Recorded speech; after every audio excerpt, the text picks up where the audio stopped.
হ্যাঁ, আপনার নাম? আমার নাম হাওয়া। হাওয়া। বয়স কত এখন? 38। 38 বছর বয়স। জি। কি করছেন আপনি? পেশায় কি? গৃহিণী? না, এখন আমি গৃহিণী না, বাট আমি এই ছোটখাটো একটা টেইলার্স, দর্জি। ছোটখাটো একটা দর্জি, গ্রামের একটা দর্জি এখন। আচ্ছা আচ্ছা, ঠিক ওকে, আছে। ঠিক আছে। আপনি বলুন, আমরা শুনবো আপনার সিক্রেটসগুলো কি, ছোটবেলা থেকে বলুন। আমার বয়স মানে 88 থেকে আমার মনে আছে, একটু একটু মনে আছে। তখন আমাদের তো নদী ভাঙা দেশ, গ্রাম, ঠিক আছে, মাদারীপুরটা পদ্মার সাথে আমাদের বাড়ি। তখন আমরা মানে গ্রাম নদী ভাঙার 1 বছর আগেই, 2 বছর 1-1.5 বছর আগে আমরা ঢাকাতে আইসা পড়ি। আমরা 3 ভাই বোন, আমার মা বাবা নিয়ে 5 জন ফ্যামিলি। তো আইসা পড়ি ঢাকা 88-র দিকে আসি। তো আসার পরে আমরা শান্তিবাগ একটা এলাকায় উঠি, সেখানে কিছুদিন থাকি। তারপরে শাহজাহানপুর একটা বাসায় থাকি। তো আমার আব্বার এক সময় আমরা হবার পরেই বোধ হয় একজন মানে মিনিস্টারের সাথে ওনার যোগাযোগ ছিল, ঠিক আছে। উনি মিনিস্টার ছিল, ওনার নাম ছিল M A কুরবান আলী।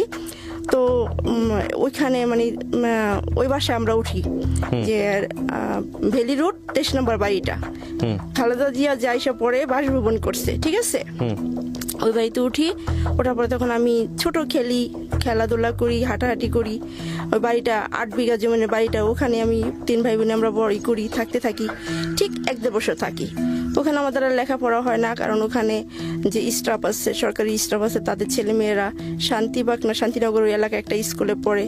আর আমার বাবা তেমন একটা মানে কাজকর্ম করতেন না, একটু অলস টাইপের ছিলেন, খুবই অলস টাইপের ছিলেন। তো কাজকর্ম করতেন না। তখন আমার মা বলল যে এখানে থাকলে তো আমার ছেলে মেয়ের লেখাপড়া হইব না। যাই হোক, তারপরে মা আব্বার সাথে তর্কাতর্কি করে যে তোমার কোনো কাজকর্ম নাই, তুমি সারাক্ষণ আজে বাজে মেয়েদের সাথে হাঁটোই করো, আড্ডা ফাড্ডা মারো। কে বলতো এটা? এটা আমার মা বলতেন আমার বাবাকে। আচ্ছা। যে বন্দিখানে থাকবো না, আমার ছেলে মেয়েকে লেখাপড়া করাইতে হইব। তো এই কথা বলার পরে তখন ওই বাড়িটা ছাইরা মানে আয়সা পড়লো। আচ্ছা। আয়সা পরে মালিবাগে একটা বাসায় উঠলো না, ওই বাসাটা ছিল আপনার সিপাহীবাগ, ঠিক আছে। জি। ওইখানে উঠলো, কারণ গ্রামের ভাড়া বেশি, কাজকর্ম করে না, একটা গ্রাম্য আপনার বাবা পরিবেশ। এমনিতে কি করতো? রিক্সা চালাইতো। রিক্সা চালাইতো? হ্যাঁ, রিক্সা চালাইতো। আচ্ছা। তো গ্রাম্য পরিবেশ, ওইখানে ভাড়া কম। তো ওখানে সিপাহীবাগ একটা প্রাইমারি স্কুলে তখন আমি ঘরে বসে আদর্শ লিপি পড়ি। আমার 2টা ভাই একই বাড়ি ছোট। তারপর ওইখানে ক্লাস 1-এ ভর্তি করা হয়, কিছুদিন পড়ি। পরে আমাদের বাসাগুলাই ছাড়া হইতো বেশি, কারণ আত্মীয়তার কারণে মানে এত লোক আসতো আমাদের বাসা, বাড়িওয়ালারা কমপ্লেন করতো শুধু। আচ্ছা। তো ওইখান থেকে আবার মানে আবার ঘর ছেড়ে সেই সরকারি বাসায় আবার চলে যায়। ওখানে আবার পরে মা আবার করে 1 বছর, তখন 89 সালে জাতীয় পার্টির প্রেসিডেন্ট, তখন উনি পদত্যাগ করে। তো ওখানে এর আগে পদত্যাগ করার আগে আমার ওই দাদাভাই মারা যায়, ঠিক আছে। আচ্ছা। দাদাভাই মারা যাওয়ার পরে আমাদের বাড়িটা ছাড়তে হয়, সবারই ছাড়তে হয়। তারপরে আমরা আইসা মালিবাগ উঠি, মালিবাগ চৌদ্দিপাড়া আবুল হোটেলের পিছে উঠি। তো আমার স্কুলে ভর্তি হয় না, মানে ভর্তি করে না, আমি এইভাবে ঘুরি খেলি। তখন আমি একা একা ভাবি যে আমার তো পড়ালেখা শিখতে হবে, কিছু করতে হবে, কারণ আমার বাবা, আমি যদি অন্ধ থেকে যাই, আমার ইচ্ছা হয় পড়ালেখা করার জন্য, যে আমি পড়ালেখা করব। তো মার কোনো চাহিদা থাকে না, আবার কিছু বলে না পড়ালেখার বিষয়। তখন চর্দিপাড়া নূর মসজিদ আছে, ওখানে আমি সকালবেলা আমার মা আমার আরবি পড়তে পাঠায়। আচ্ছা। আরবি পড়তে পাঠায়, তো আরবি ওখানে গিয়ে পড়ি, মেয়েদের সাথে পড়তেছি, সবাই ভালো, দাদা হুজুর পড়া দেয়। তো পড়তেছি। এর ভিতরে আমার যে মানে বড় 13-14 বছর 3টা মেয়ে বৈশা বলতেছে আজকে আমাদের ছুটি, তাড়াতাড়ি লাগবো, আমাদের স্কুলে যেতে হবে। জি। তখন দাদা হুজুরে বললো যে হুজুর দাদা আজকে আমাদের ছুটি দিবেন, তাড়াতাড়ি আমাদের স্কুলে একটা প্রোগ্রাম আছে, তো আমাদের ওখানে যেতে হইব, কাজ আছে স্কুলে। তখন আমি চলে যাওয়ার পরের দিন আমি বলি কি, আপা তো আপনারা কোন স্কুলে পড়েন, আমার ভর্তি করবেন? পরে বলে যে তুমি ভর্তি হইবা? বললাম যে হ্যাঁ আমি ভর্তি হব। ঠিক আছে, নিয়ে যাব। তো ওই নয়টলা ইউসিইপি, ঠিক আচ্ছা আছে। আচ্ছা ওই স্কুল আমাকে নিয়ে যায়, নিয়ে যাওয়ার পরে ম্যাডামের সাথে কথা বলাই দেয়। পরে ম্যাডাম বললো শুধু তুমি ছবি নিয়ে এসো, আর কিছু লাগবে না। আমি বললাম যে আমার কাছে টাকা নেই, আমি টাকা দিব কই থেকে, আমার বাবা গরিব, আমি টাকা দিতে পারবো না। পরে বলে যে টাকা লাগবে না, শুধু হাফ ছবি নিয়ে এসো। তারপরে হাফ ছবি নিয়ে যাই, যাওয়ার পরে উনরা আমাকে ব্ল্যাকবোর্ডে সরু সরা ক খা লেখা দেখায়, মানে পরে ওয়ার্ডগুলো পড়তে দিলে পরে আমি এগুলো পড়ি। পরে বললো যে তুমি কিসে ভর্তি হবা, 1-এ না 2-তে? তখন আমি বললাম যে না, আমি 1 পড়ছি ম্যাডাম, আমি 1 পড়ছি, আমি 2-তে ভর্তি হব। তখন আমাকে 2-তে ভর্তি করা হয়। আচ্ছা ওই স্কুলটায় 2বার, মানে বছরে 2টা ক্লাস হতো। তারপর আমি জুন মাসে যেমন ভর্তি হই, জুন মাসের শেষে, জুলাইয়ের প্রথমে বই দেয় আমাকে হাতে। তো জুলাইতে আমি 2-তে, মানে ওইখানে, ঠিক আছে। তো এইভাবে আমি তখন ভর্তি হই, আমার মনে হয় 91 দিকে, আচ্ছা 91 দিকে ভর্তি হই। তো 91, মানে 2, 3, 4, 5, 6, 7, ঠিক আছে, এভাবে যাই হোক। তো ভর্তি হওয়ার পরে আমাদের মানে ভালোই লেখাপড়া চলতে থাকে। আমার 2টা ভাইরা বড়, আমার 2টা ভাইকে আমি স্কুলে ভর্তি করি, বাসায় পড়ার ফাঁকে ফাঁকে আমার আম্মা এর ফাঁকে চাকরি নেয়, সুইটার ফ্যাক্টরিতে ড্রাগনে চাকরি নেয়, ঠিক আছে।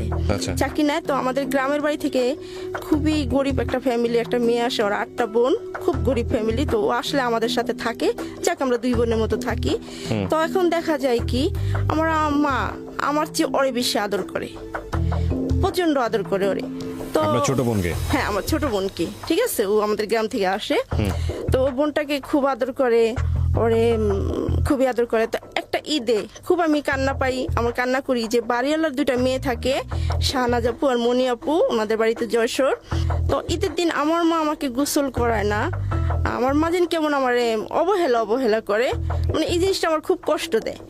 তো ওই শাহনাজ আপ্পাকে আমার বলে যে তুই গোসল করে কাপড় পরে আস, আর পরে শাহনাজ আপ্পারে নিজে হাতে গোসল করে দেয়। তখন আমি চায়া দেখি, মানে আমার অনেক খারাপ লাগে। তো এর ভিতরে করে কি, যখন আমি ক্লাস 5-এ উঠছি, তখন বাস আমার আব্বা আমাদের ফালাইয়া চলে যায়। হঠাৎ করে, মানে হ্যার কাজকর্ম ভালো লাগে না, হ্যার কাজ করতে পারবে না, আমাদের করতে পারবে না। হঠাৎ একদিন সকালবেলা চলে যায়, বাড়িতে যায়। ওনার দেশের দিকে টান থাকে, মানে উনি জাল পাতবো, মাছ ধরবো, ঠিক আছে, এটাই থাকে ওনারই। ছেলে মেয়ের লেখাপড়ার প্রতি কোনো নাই, সংসারের দায়িত্ব কর্তব্য থেকে ওরকম নাই। তো পরে চলে যাওয়ার পরে এখন তো আমাদের ঘর ভাড়া বেশি। তো কিভাবে, আমার আম্মার তো চলতেছে না, হইতেছে না। পরে আমার মা বলে যে এখন আমি কি করবো। তখন আমি বললাম যে ঠিক আছে, আর পড়ালেখার দরকার নাই। তখন কিন্তু মানে গার্মেন্টসের শ্রমিকগুলো খুবই ছোট ছিল, ছোট ছেলে মেয়েদের নেওয়া হইতো। তখন আমি গার্মেন্টসে ভর্তি হই, হাজিপাড়া গার্মেন্টসে ভর্তি হই, জিন্স গার্মেন্টসে। তো ওখানে ভর্তি হইলে, এটা আপনি বছর কত, তখন বয়স কত? আমার 13 হবে। তো তারপরে ঠিক পুরো 1-1.5 মাস ডিউটি করি, একটা বেতন পাই। তারপরে 1.5 মাস সময়, তো আমাদের তো এটা ছিন্নমূল স্কুল মনে হয়, গরিব স্কুল, তো ছিন্নমূল স্কুল। তো ম্যাডাম আমারে খুঁজতে মেয়েদের সাথে খুঁজতে আমাদের বাসায় গিয়ে ওঠে। নার্গিস আপা, উনি আমার ক্লাস নিতেন, বাংলা ম্যাডাম ছিলেন। তো খুঁজতে বাসায় গিয়ে ওঠেন। তারপর আমার আম্মারে ধরেন যে আমার ছাত্রী কোথায়, আমার এত সুন্দর ভালো ছাত্রী, আপনারা কি করছেন, লেখাপড়া কেন বন্ধ করছেন? তখন আমার মা বলে যে ওর বাবা তো ফালাই থেকে গেছে, এখন তো সংসার চলতে কষ্ট হয়, ঘর ভাড়া নিয়ে অনেক সমস্যা হয়, তো এই জন্য ওর আমি করছি, গার্মেন্টসে দিয়ে দিছি। তখন বললো যে না, সামনে পরীক্ষা, ফাইনাল পরীক্ষা শেষ না পর্যন্ত কোথাও যেতে পারবো না, আপনি আমার ছাত্রী এনে দেন। তখন বললো যে কোথায় দিচ্ছেন আমারে বলেন।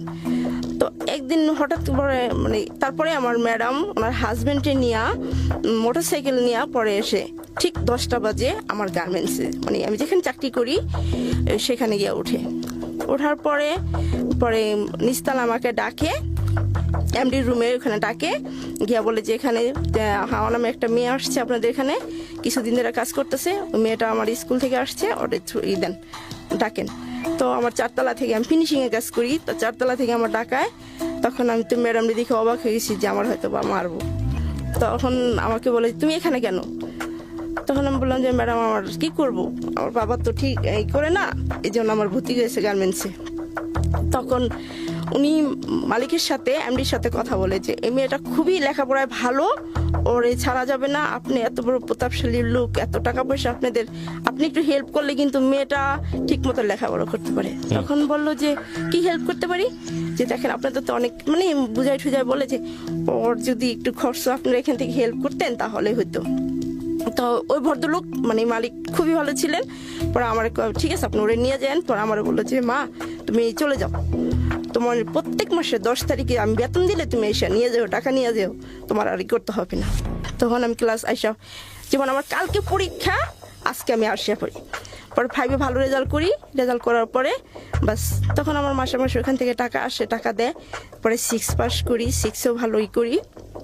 তারপরে যখন 7-এ উঠি তখন আপা সবাই স্কুলে বলে, তো আমার তো আবার স্যার ছিল না, কোনো স্যার ছিল না, আমি ঘরে বসেই যা পড়তাম আর স্কুলে যেটা শিখাই দিত ওইটাই।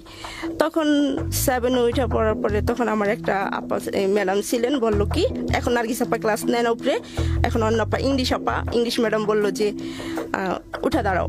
তো উঠা দাঁড়াইছি, বললো যে তুমি কি চাও না ভালো পড়তে? আমি কি অবশ্যই, তাহলে আমার কথা শোনো, তুমি আজ থেকে ভালো করে ক্লাস করবা, ঠিক আছে, আর ভালো করে পড়বা, তোমার ভালো রেজাল্ট হতে হবে।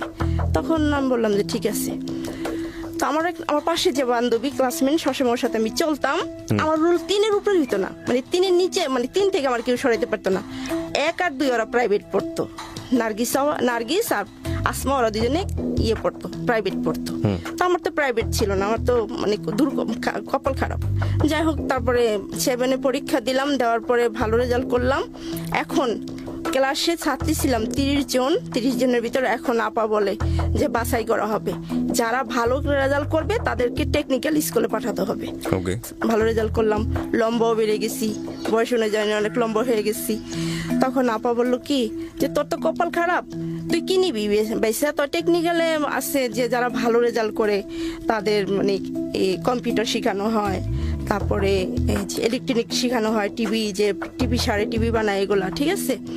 তো আসমা ওরা চান্স পেয়ে গেল টিভিতে, মানে এখন ওরা সোনিতে কাজ করতেছে, কেউ ন্যাশনালে কাজ করতেছে। তো আমাকে বললো যে তুই কি করবি? আমি বললাম যে ম্যাডাম আমি কি করব?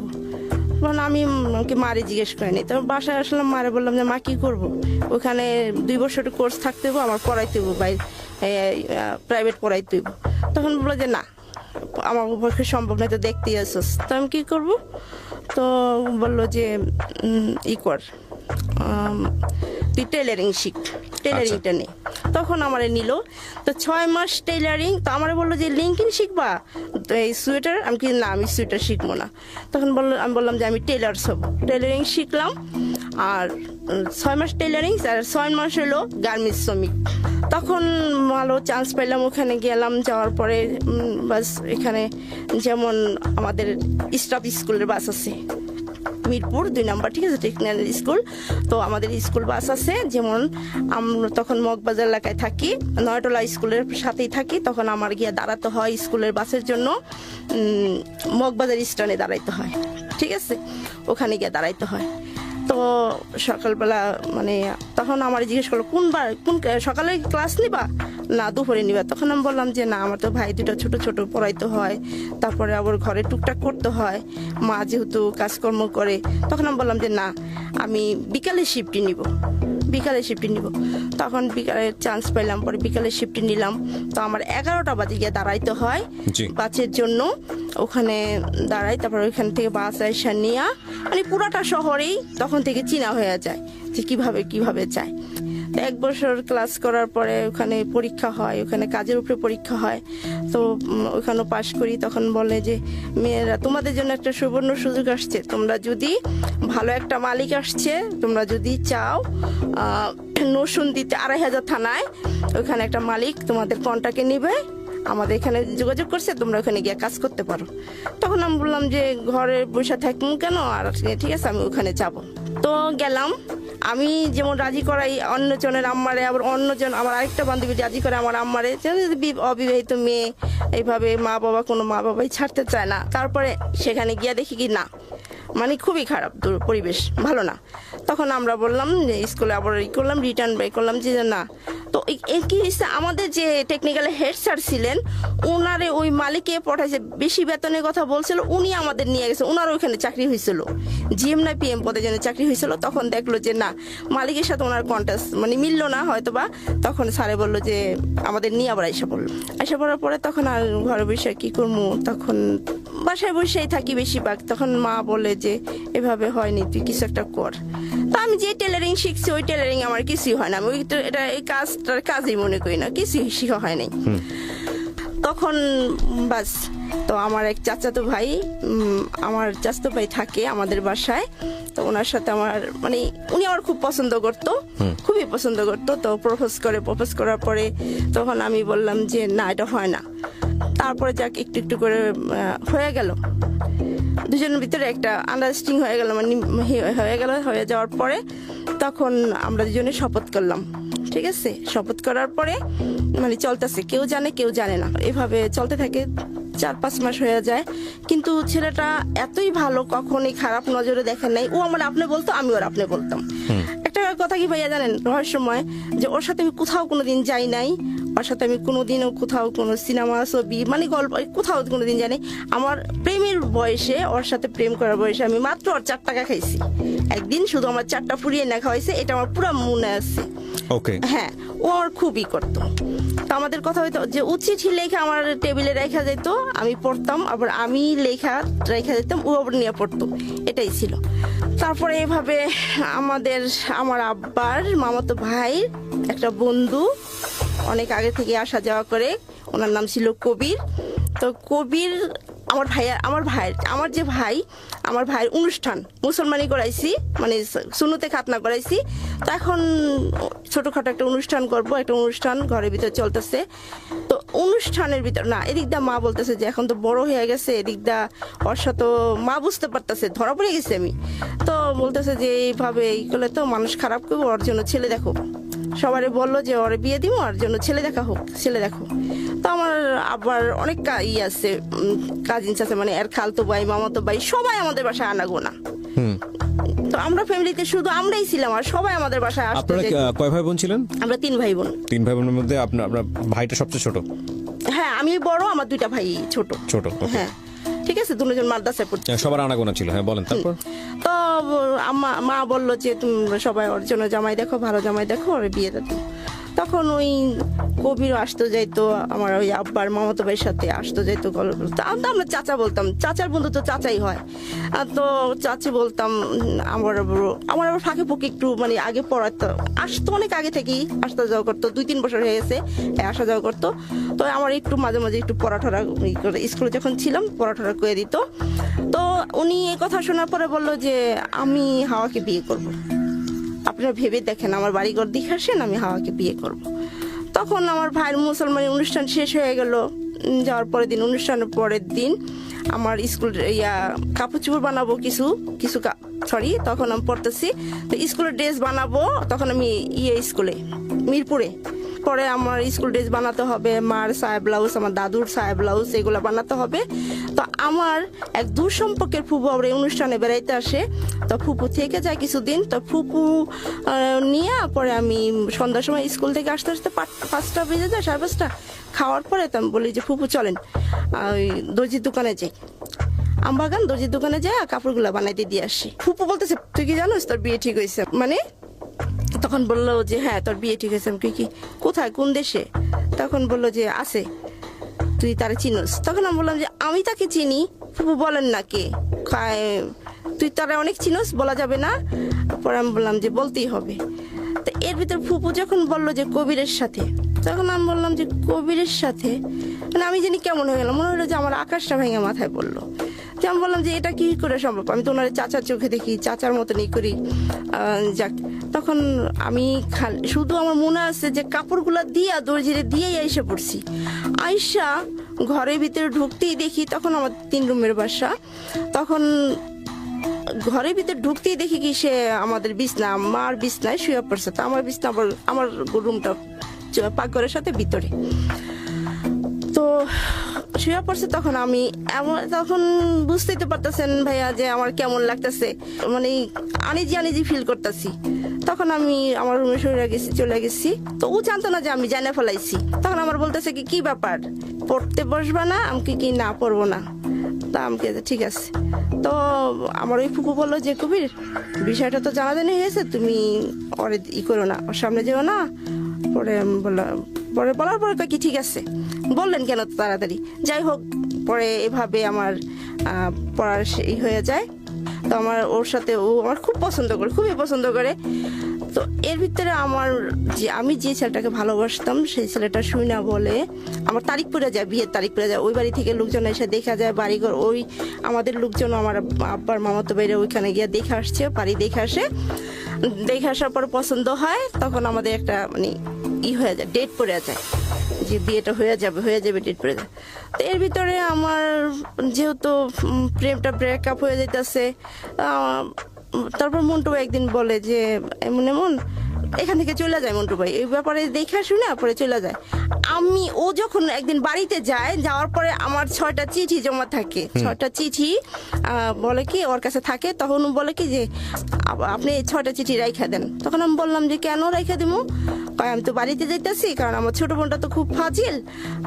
এই 6টা চিঠি যদি পায়, 6টা চিঠি যদি ওর হাতে কারো হাতে চিঠিগুলো পড়ে, তাহলে বাড়িতে তুলপার কাণ্ড ঘটে যাবো, আপনি রেখে দেন। তখন আমি বললাম যে আপনি আমার চিঠিটা বহন করতে পারবেন না, লুকায় রাখতে পারবেন না, তাহলে আপনি আমারে নিয়েই করবেন কিভাবে? আর আমারই করবেন, যদি আপনার ফ্যামিলির নামে নেয় তাহলে আপনি আমারই নিবেন কিভাবে? এইভাবে কথাটা বলার পর ও করে কি চিঠিগুলো নিয়ে যায়।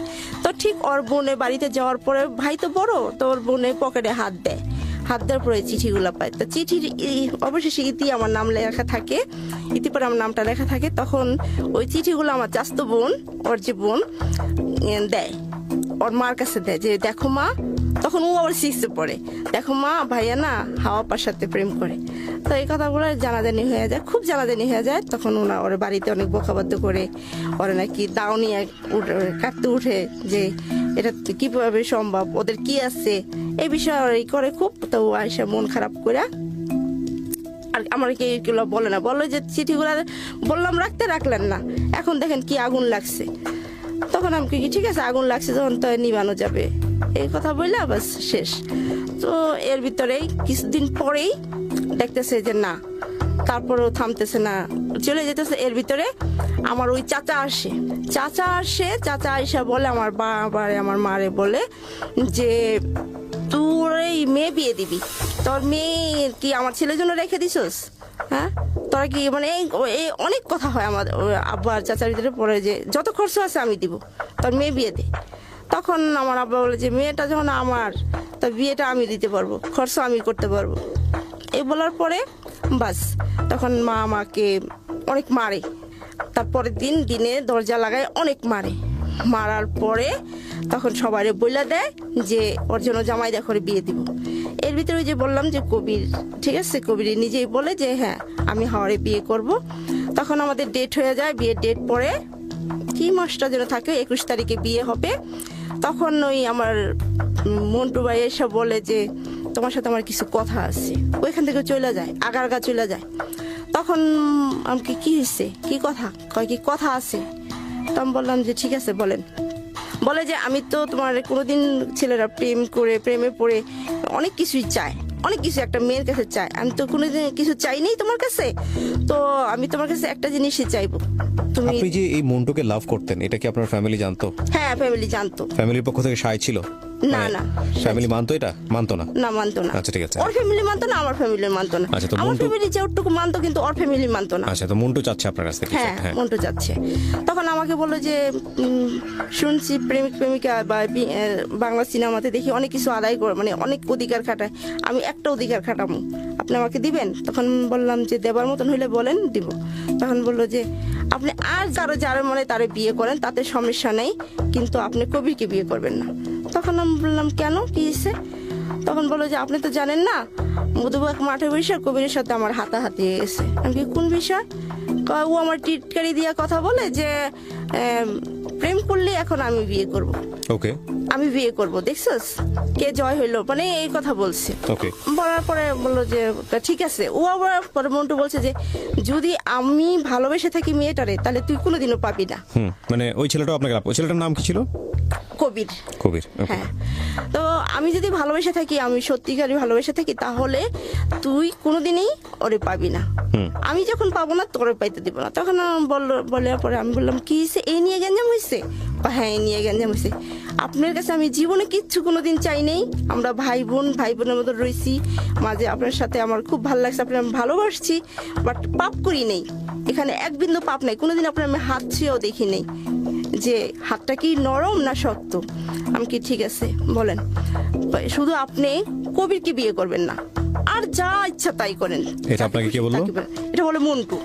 আপনি করে কেন বলতেছেন? আপনার সঙ্গে তো সম্পর্ক হয়ে গেছে। সম্পর্ক হয়েছে না, আমরা সবসময় দুজন আপনাকে এটা বলতাম। সম্পর্ক হওয়ার পরেও? হ্যাঁ, কথা বল ওকে। পরেও।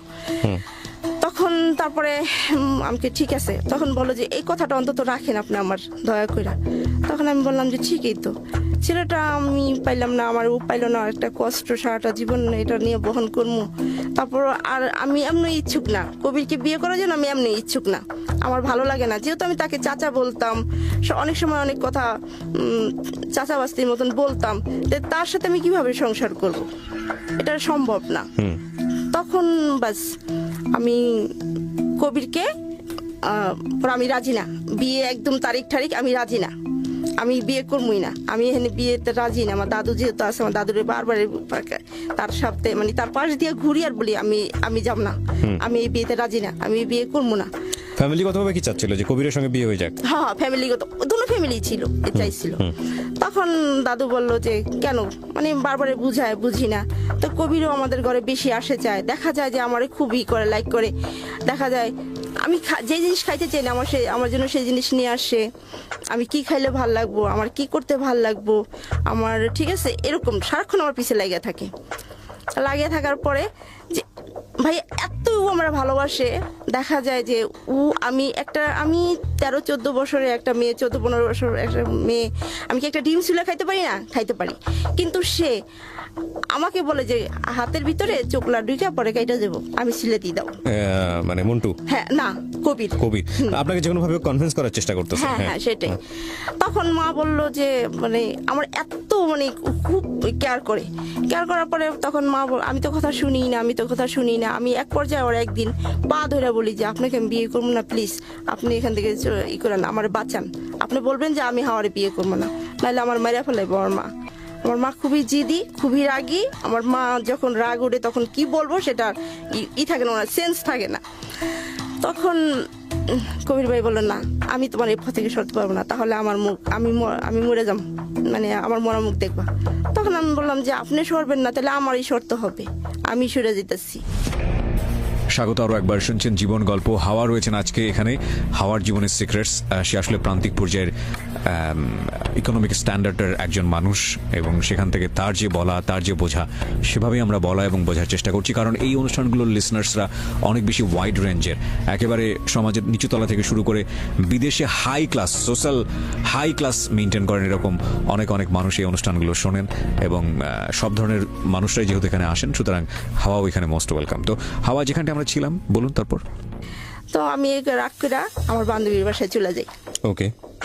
বান্ধবীর বাসায় চলে যাই, তখন 2 দিন থাকি ওখানে। 2 দিন থাকার পরে আব্বা গিয়ে আবার নিয়ে আসার পরে মা কয় কেন যাবি না? যাব না, আমি এই বিয়েতে রাজি না। পরে মা আমার দরজা জানলা বন্ধ করে বড়ি হাতে নিচ্ছে যে মেরে ফেলাইব, কেন রাজি না? পরে আমার দাদু ছিল, আমার দাদু পরে আমার বাঁচাইছে কি বলছে যে দাদু কান্না করে গেছে যে যেখানে ও রাজি না সেখানে দিয়ে লাভ কি, যদি পরে একটা দুর্ঘটনা ঘটে গেল, বিয়ের পরে দরকার নেই, বাদ দাও।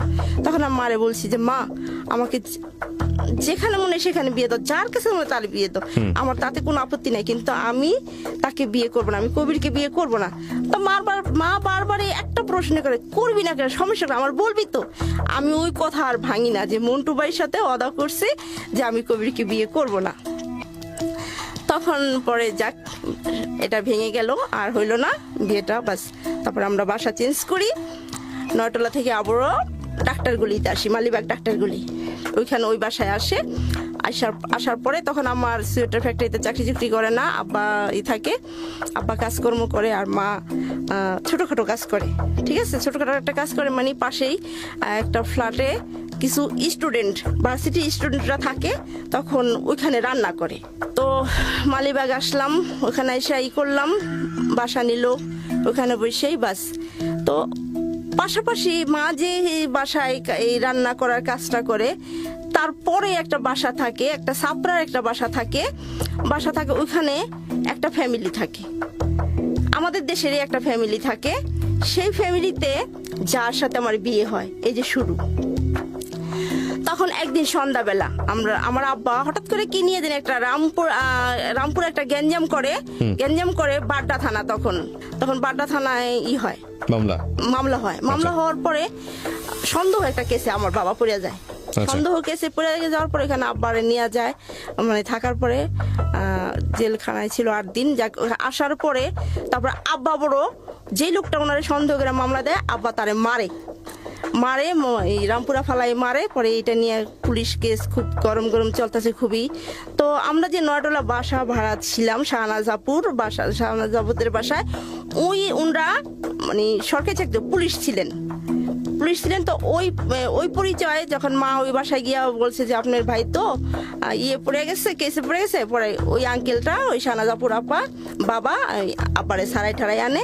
তো এর ভিতরে আমরা মালিবাগে আসি, 2-3 মাস হয়ে গেছে আসছি, নতুন এলাকা, কাউকে চিনি না জানি না, ডাক্তারগুলি। ঠিক আছে, তো একদিন সন্ধ্যাবেলা আমার 2 ভাই পড়তে বসছে ঘরে। আমি মানে সন্ধ্যাবেলা ওই বাড়িতে কারেন্ট ছিল না, ইলেকট্রিসিটি ছিল না। তো আমি আর ওই যে মন্টু ভাই আবার আসে, ঠিক আছে, মাঝে মাঝে আসে আমাদের বাসা, আসে যেহেতু চাচতো ভাই আসে। তো একদিন সন্ধ্যাবেলা আমি আসে দরজায় সামনে দাঁড়ায় কথা বলতেছি, চারিদিকে প্রায় অন্ধকার হয়ে গেছে, আর আমার 2 ভাই রুমের ভিতরে পড়তেছে।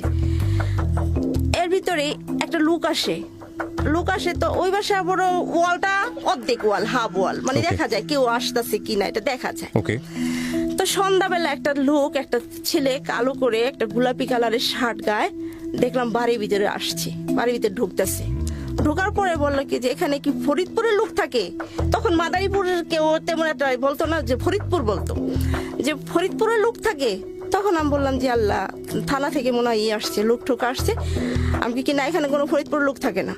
তো ওই ছেলেটা বললে, মানে এই লোকটা আইসা বলতেছে, ঘরে ধরে আইসা পড়ছে যে থাকে তো, আমি কি না থাকে না, এইভাবে আমি বললো যে না, এখানে থাকে না, ফরিদপুরে কোনো লোকই থাকে না। মেয়েকে ধাক্কা দিয়ে মানে এটাই খারাপ ব্যবহার করে বাড়ি থেকে বাইর করে দিই। তো বাইর করে দেওয়া দড়ি। আর এর ভিতরে মন্টু ভাই কয় কি, আপনি এরকম করতেছেন কেন? লোকটা আসছে কিসের জন্য আমি শুনি। আমি কি না, এরা থানা থেকে আসছে।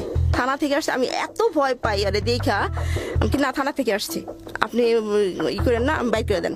তারপরে এইভাবে এর সাথে খারাপ ব্যবহার করার পরে বের হয়ে যায়। তো এর ভিতরে আমার এক চাচা, আব্বার খালতো ভাই, উনি ড্রাইভিং করে। তো আমার চাচা একটা বিয়ের প্রস্তাব আনে আমার জন্য, বরিশালের ছেলে। তখন আম্মা মারে এসে বলে যে হাওড়ে দেখতে আসবো, রেডি করে রাখো, কবে আসবো? বললো যে কবে আসবো, সামনে এই সপ্তাহের ভিতরে আসবো। কি বলছে এটা আপনাকে? আমার আম্মারে বলছে, আমার চাচা। আচ্ছা, আমার চাচা বলছে আপনার ব্যাগ রেডি করে রাখতে বলছে? হ্যাঁ, রেডি করে রাখতে বলছে। তখন বললো যে ওরে গুছাই টুছাই রাখেন আর নাস্তা পানির ব্যবস্থা করেন। ঠিক আছে, তখন যাই হোক, পরে আমার দেখতে আসে, বরিশালে একটা ছেলে দেখতে আসে সকালবেলা, 5-7 জন মানুষ দেখতে আসে। তো আমরা ছোটখাটো একটা আয়োজন করি, নাস্তা পানির ব্যবস্থা করি। আমার দেখা তারপরে টাকা দিয়া যায়। তখন তো অনেক আগের কথা, টাকার খুব মূল্য ছিল। তো আমার 300 টাকা দিয়া যায়, দেখা যায়। তা যাওয়ার পরে বাস, আবার আমার একটা খালতো ভাই থাকে আমাদের বাসায়, আসে। তো আমার খালতো ভাইটা আবার আমার দেখায় ঠেকায়।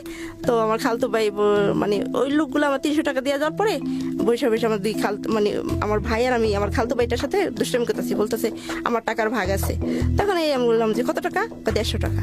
আমি কি, মুখটা তো মানে এইভাবে দুষ্টামি করতেছি, মুখটা তো আপনার দেখে না, দেখছে আমার, তাহলে 100 টাকা। এইভাবে যে টাকা মানে ভাগ বাটার করতেছি। তখন এর ভিতরেই টিপ বৃষ্টি পড়ে, বৃষ্টি পড়ে দুপুর হয়ে গেছে, এরা দেখতে দেখতে যাইতে যেতে 12টা বেজে গেছে, 12:30 বেজে গেছে। তখন আমরা খাওয়া দাওয়া করি, রান্না বাড়া করার পরে খাওয়া দাওয়া করার পরে টিপ টিপ বৃষ্টি পড়ে। তো আমি করছি কি, শুয়ে রইছি। এর ভিতরে দেখি যে আমার মা আগে ঢুকলো ঘরের ভিতরে, তারপরে পিছে হইলো লোক।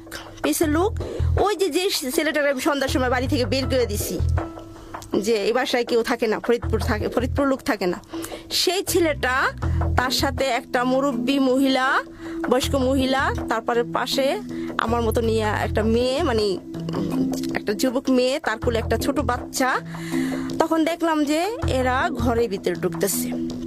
ওকে, ঘরের ভিতরে ঢুকতেছে। তখন আমার যে দেখাইছিল সাজাই গুজাই, আপনি জানতেন না যে আপনার বিয়ে হতে যাচ্ছে বা বিয়ে হবে, এরকম কোনো কিছু জানতেন না? না, ওই যে সকালবেলা দেখে গেছে আমারে। তারপর দেখি তখন তো আপনার মন্টুর সঙ্গে সম্পর্ক আছে? হ্যাঁ, সম্পর্ক আছে আমাদের, ঠিক আছে, সম্পর্ক আছে। কবির তো চেষ্টা করে কি, কবির অফ হয়ে গেছে? হ্যাঁ, কবির অফ হয়ে গেছে, ঠিক আছে।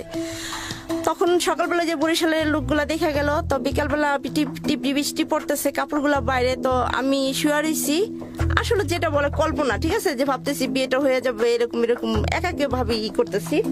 এর ভিতরে দেখি আমার মা ঢুকতেছে, মার পিছে আরো 3-4 জন লোক। তখন মা বললো যে উঠা বাইরে কোন কাপড়গুলো আনো। তো আমি লাফ দিয়া এরা এসব বসলো, চেয়ারে বসলো। বসার পরে বাস আমি এর সামনেই, এই ছেলেটার সামনে আমি এমন ভাবে লাফ দিছি যে বলার বাইরে, এক লাফে বাইরে এসা। তো আমি কাপড় নামাইতেছি আর জানলাটা দেখতেছি, বাইরে থেকে দেখতেছি যে এরা কি করতেছে, এদের চাওয়া পাওয়াটার ভাবভঙ্গিটা কি। এখন দেখি এই ছেলেটা শুধু আমার দিকেই তাকায় রইছে, আর যে ওর যে চাস্তো বোন আসছে সাথে, ওর চাস্তো বোনটাও আমার দিকে তাকায় হাসতেছে, আর 2 ভাই বোনে জানি কি বলতেছে। তখন আমি আমার ওই রুমে চলে গেলাম, ওই রুমটার ভিতরে চলে কাপড় চোপড় নিয়ে চলে গেলাম। তারপরে তো আমি কি করছি ভাইয়া, আমি শাড়ি খুলে, মানে পেটিকুট খুলি নাই, ওর উপরে জামা পরছি, ঠিক আছে। তখন আমি, মা বললো যে কাপড় চেঞ্জ করো, পরো। তারপরে মা কইলো যে কাপড় চোপড় পরো ঠিক মতন। পড়লাম, পরার পরে কে দিকে আসো, এগোরে আসো। এগোরে গেছি, যাওয়ার পরে নাস্তা পানি এদের দিচ্ছে, এদের সাথে সামনে গিয়ে বসলাম, এরা কথাবার্তি বললো। তারপরে সন্ধ্যা হইলো, এরা চলে গেল। চলে যাওয়ার পরে কিছুদিন পরে হঠাৎ করে এই যে ছেলেটা আমার দেখে আসলো, ওর নাম হইলো শাহজাহান, ঠিক আছে। তা এ কি করলো, এর মেজু বাইরে পাঠাইলো যে আমি এক মেয়ে দেখে আসছি, মেয়ে আমার পছন্দ হয়ে যায়, আপনারা যান দেখে আসেন। তো আমার গিয়ে আমার মেজু ভাই শুধু দেখলো, দেখার পরে বললো যে হ্যাঁ এই মেয়ে চলে। তারপরে 15 দিনের ভিতরে আমার বিয়ে ঠিক হয়ে যায়। ওকে, তো আপনার কথা জিজ্ঞেস, আপনার কাছ থেকে অনুমতি নেয়নি? হ্যাঁ, নিশ্চয়ই। আপনি রাজি হলেন? হ্যাঁ, রাজি হয়েছি। মন্টুকে প্রেম করার অবস্থায় আপনি রাজি হয়েছেন? না, আমি তো ওটা তো হয়ে তখন তার বাপ মা নিব না। আমি তো ওর মন্টু তো বলেই দিছে যে তুমি যার কাউরে বিয়ে করো, অন্য কাউরে বিয়ে করো, তুমি কবিরকে বিয়ে করো না। আচ্ছা, তার মানে মন্টুর জায়গা থেকে আপনাকে বিয়ে করার কোনো ইচ্ছা ছিল না? না, সেটাই, কোনো ইচ্ছা ছিল না। আপনার ইচ্ছা ছিল? আমার ইচ্ছা ছিল, এখন তো ফ্যামিলির কারণে হচ্ছে না, 2টা ফ্যামিলি মেনে নিয়েছেন আপনি? মেনে নিয়েছি, দুজনই মেনে নিয়েছি। তখন তারপরে কিন্তু আমাদের যে মানে বন্ধুত্বের মতো সম্পর্কটা রয়ে গেছে, আর তার সাথে আমার এমন কিছু হয় নাই, যে আমরা বন্ধুত্বের মতো নিয়েছিলাম। তখন 15 দিনের ভিতরে আমার বিয়ে ঠিক হয়ে যায়। তো আব্বা বাড়িতে, মানে ছেলের বাড়িঘর দেখতে যায়, যেহেতু আমরা একই এলাকায়, পার্শ্ববর্তী এলাকা। তখন আব্বা বাড়িঘর দেখতে যায়। তো আমার মা বলে দেখি যে তুমি তো হুটহাট করে সব কাজ করে বসো, তো একটা কাজ করো। ওই আমার মামার কথা বলে যে ওর চাচারে, ওর মামারে, হাওয়ার মামারে নিয়ে 3 জনে যাইবা বাড়িঘর দেখতে, ছেলের বাড়িঘর দেখতে, একলা যাইবা না। তখন আব্বা কি করছে, একাই গেছে সেই বাড়িতে। যাওয়ার পর আমার শাশুড়ি খুব ভালো আপ্যায়ন করছে। আমার আব্বার বাড়িঘর দেখে পছন্দ হয়েছে, আমার শাশুড়ির ব্যবহার খুবই ভালো দেখে পছন্দ হয়েছে। আব্বার কারো মুখের দিক তাকায় নেই, কারো কথা, মানে কারোর জন্য ডিসিশন নিতে একটু করে নেই, ভুল করে নেই। আব্বা একবারে তারিখ ফালাই থেকে আসছে। আপনার বয়স কত তখন? 16 বছর বয়স। পেশায় আপনি কি করছেন? কিছুই করছেন না? না, কিছুই, বসে আছেন একদম? হ্যাঁ। ওকে। তখন বাস তারিখ দিয়া পরে আমাদের গ্রামের যাই, আমাদের বাড়ি ওখানে যাইয়া দাওয়াত করছে, আমার ছোট চাচারা দাওয়াত করছে, আমার মামা বাড়িতে দাওয়াত করছে, আত্মীয় স্বজন টুকটাক দাওয়াত করে আসছে যে এই তারিখে হাওয়ার কাবিন হইব, তারা উঠাই নিব 3 মাস পরে। কাবিন হইলো কাতি মাসে, আমার উঠাই নিব হইলো পৌষ মাঘ ফাল্গুন মাসে, ঠিক আছে। তা যেহেতু আমরা গৃহস্থ বাড়ি, আমার শ্বশুর বাড়ি গৃহস্থ বাড়ি, তো আমার শ্বশুরে বলছে যে বিয়ে একটা করেন, আমি তো ফসল বুনছি, যেহেতু আমরা গৃহস্থ, ফসলাদি না আসলে আর বউ আনতে পারবো না উঠাইয়া। তা আমাদের ভিতরে আর কি কোনো যৌতুক চাওয়া চাওয়ি হইলো না। যৌতুক চাওয়া চাওয়ার ভিতরে এটাই হইলো, আমার ভাসুরে বলছিল যে আমার ভাইটা তো দেশে বউ ঠিক করছিলাম, বিয়ে করলো না, বিয়ের দিন পলায় এসে পড়লো এখানে, ওর একটাই স্বপ্ন ড্রাইভিং শিখবো। ঠিক আছে, শাহজাহান ড্রাইভিং শিখবো, আমার Okay. হাজবেন্ড। কি করতে এমনিতে শাহজাহান ওই সময়টাতে? কি করতো, এমনি টুকটাক রিক্সা চালাইতো। আচ্ছা। ঠিক আছে, ও ওর মতন চলতো, একদিন কাজ করলে করতো না, এটাই। ওকে ফাইন, বলেন তারপর। তখন এটাই ছিল চাওয়া পাওয়া, যে ড্রাইভিং শিখবে, ড্রাইভিং শিখাই দিতে হবে, Okay, হ্যাঁ। ড্রাইভিং শিখায়া চাকরি নিয়ে দিতে হবে, এই কথা বলছে। বলার পরে যে মা রাজি হয়েছে। তো এইখানে কি হয়েছে ভাইয়া, যে আমার ফ্যামিলিতে শুধু আমার আব্বা রিক্সা চালায়, কিন্তু আব্বার যে মামাতো ভাই, খালাতো ভাই, অল ফ্যামিলি আমার আব্বার হাত ধরে অনেকে ড্রাইভিং শিখছে, আমাদের আশ্রয়ে অনেকেই অনেক কাজে নিয়োজিত হয়েছে ঢাকাতে এসে, যেহেতু আমরাই শুধু ছিলাম ঢাকা। তো আমার আব্বা আমার মা ভাবছে যে আমার একটা মেয়ে, আমার 5টা 7টা দেবর, তো আমার একটা জামাইরে সবাই ড্রাইভিং শিখাই দিব।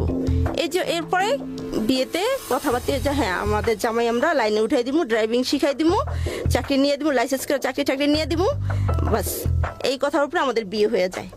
তারিখ ফালায়, তারিখটা ফালানোর পরে সেটা তারিখটা ছিল নভেম্বর মাসের 26 তারিখে। তো আমাদের বিয়ে হয়ে যায়, বাড়ি থেকে আমার শ্বশুর বাড়ি থেকে 5-7 জন লোক আসে, আমাদের আত্মীয় স্বজন দাওয়াত দেওয়া হয়। তো বিয়ে হয়ে যায়, যাই হোক বিয়ে হ্যাঁ চলতেছি আমরা হাজব্যান্ড ওয়াইফ। ঠিক আছে, সুন্দরভাবে জীবনযাপন করতেছি, মা বাবার উপরে খাইতেছি, আমিও খাচ্ছি, তারপরে হাজব্যান্ড খাইতেছে। তারপর এক পর্যায়ে আব্বা এ নিয়ে গ্যাঞ্জাম করে যে এই সংসারটা কিভাবে চলবো, এভাবে জামাই কি টুকটাক কিছু কাজ করতে পারে না। তো এই কথা বললে তো ওনারে বলা হয় যে আমি কিছু বলি না, আমি খুব ওনার ভয় পেতাম এবং খুব পছন্দ করতাম। তো আমার একটাই স্বপ্ন ছিল, যদি আমি তাকেই ভালোবাসবো, আমার বিয়ের পরে যে আসে আমার লাইফে, ঠিক আছে, সবকিছু দিয়ে আমি তাকেই ভালোবাসবো। তো আমি তার খুব ভালোবাসতাম এবং খুব ভয় পাইতাম। জি। আর আমি কখনই তার কাছে কোনো অধিকার খাটাইতাম না যে আমার এটা লাগবো, সেটা লাগবো, এটা লাগবো, সেটা লাগবো। আমার ওই ধরনের কোনো অধিকার ছিল না, ছিল না, চাওয়া পাওয়া ছিল না। তখন 2-3 মাস হয়ে যায়, তখন আমি বলি, মা বলে যে তোর জামাইরে তুই বলতে পারস না কাজকর্ম করতে। তখন আমি একদিন বলি যে আপনি কাজকর্ম করতে পারেন না, বৈশা বৈশা খান, আর ওই যে ওই বাসায় গিয়া ওই যে চাচা চাচি আসছিল, ওই যে পাশেই বাসা, সেখানে গিয়া যে আড্ডা মারেন, এটা কি ঠিক? আমার কিছু লাগে না।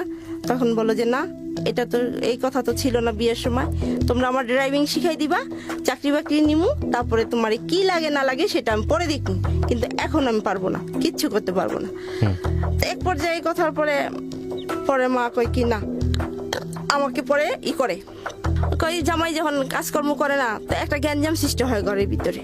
উনি আমার চাকরি দেন, আমার কাজ শিখাই দেন। তো মা কি করছে যে আমার এক চাচারে বলে যে ড্রাইভিং শিখায় গাড়ি দিও, ওরে আরেকজনের বলে গাড়ি দিও। তখন আমার এক চাচা আব্বার মামাতো ভাই, নাম হইলো মোহাম্মদ। তখন মোহাম্মদ কাকার কাছে গাড়ি চালানো শিখতে দেয়। মোহাম্মদ কাকা বলে যে জামাই এভাবে তো হয় না, তুমি তোমার শাশুড়ির বলবা যে একজন ধইরা দিতে, আচ্ছা, একজনকে ধরে দিতে বলবা, একজনের মাধ্যমে ড্রাইভিং শিখবা। তো এইভাবে বাস ওনার মন খারাপ হয়ে যায়। মা আব্বাও খুব ঘরের ভিতরে ওনারে দেখতে পারে না। তারপরে এক পর্যায়ে জামাই শাশুড়ির ভিতরে যুদ্ধ লাগে। এখানে আমার কোনোই নেই, জামাই শাশুড়ির ভিতরে যুদ্ধ লাগার পরে তখন আমি 3 মাস হয়ে গেছে। তখন আমি সকালবেলায় দেখতেছি যে আমার জামাইরে খুব করা হইতেছে। কি করা হচ্ছে? মানে বকাবাদ্য করা হয়েছে। উনি বলতেছে যে আমি করবো না, আমি এই কথা মেনে নিব না, আমার এটা সম্ভব না, আপনি আমার চাকরি দেওয়ার কথা, চাকরি দিয়ে দিবেন, তারপরে আমি যা করার করবো। তখন আমার মার আগের মাথায়, আমার মার খুব জিদ। তখন আমার মা বললো যে তোর রাস্তা থেকে টুকে আনছি, তোর রাস্তায় নামাই দিলাম। তো উনি আবার মনে হয় রেডি হইতেছিল, কাপড় চোপড় পরে রেডি হইতে বাইরে যাইতেছিল। তখন উনি ওনার কাঁধে শার্টটা নিয়ে বাইরে যেতেছিল, কাঁধের উপরে shirt.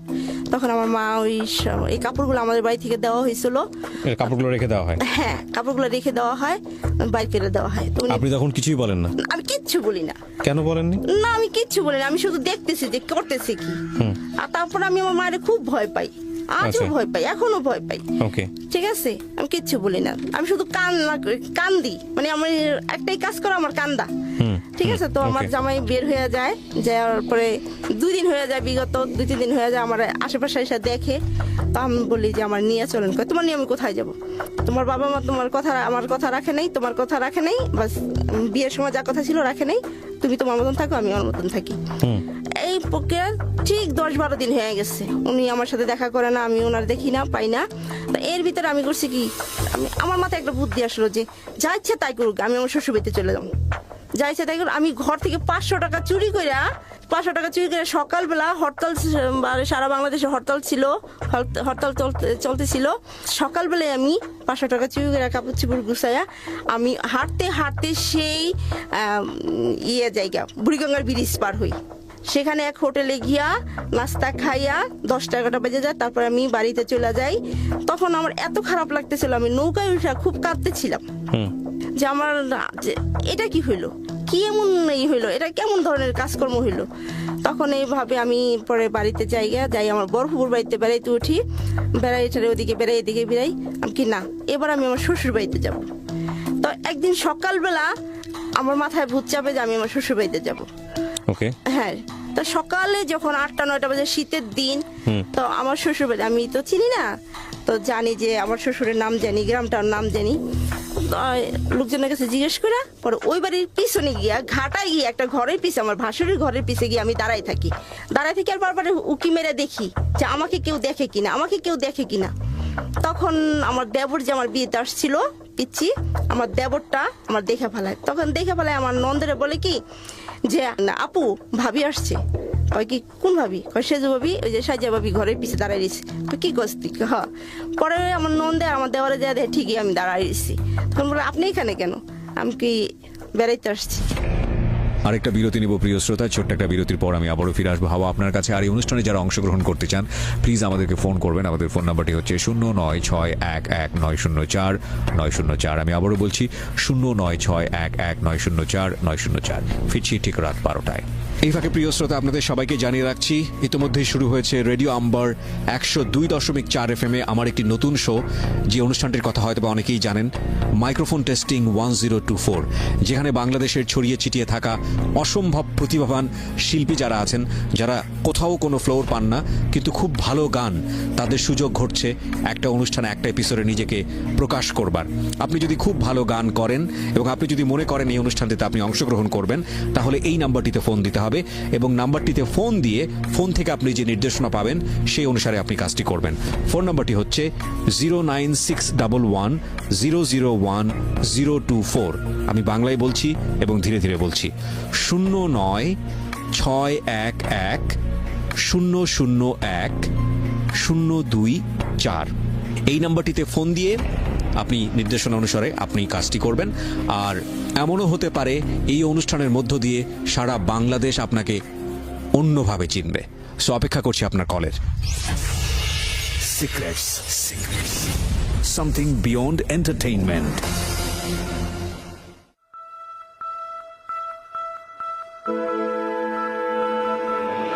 Love. Hate. Challenge. Motivation. Lies. Truth. Impossible. Virtue. Morality. Something beyond entertainment. Welcome to my stage of reality. Stay tuned. Sunday and Wednesday with me RJ Kibriya, only on Dhaka FM 90.4.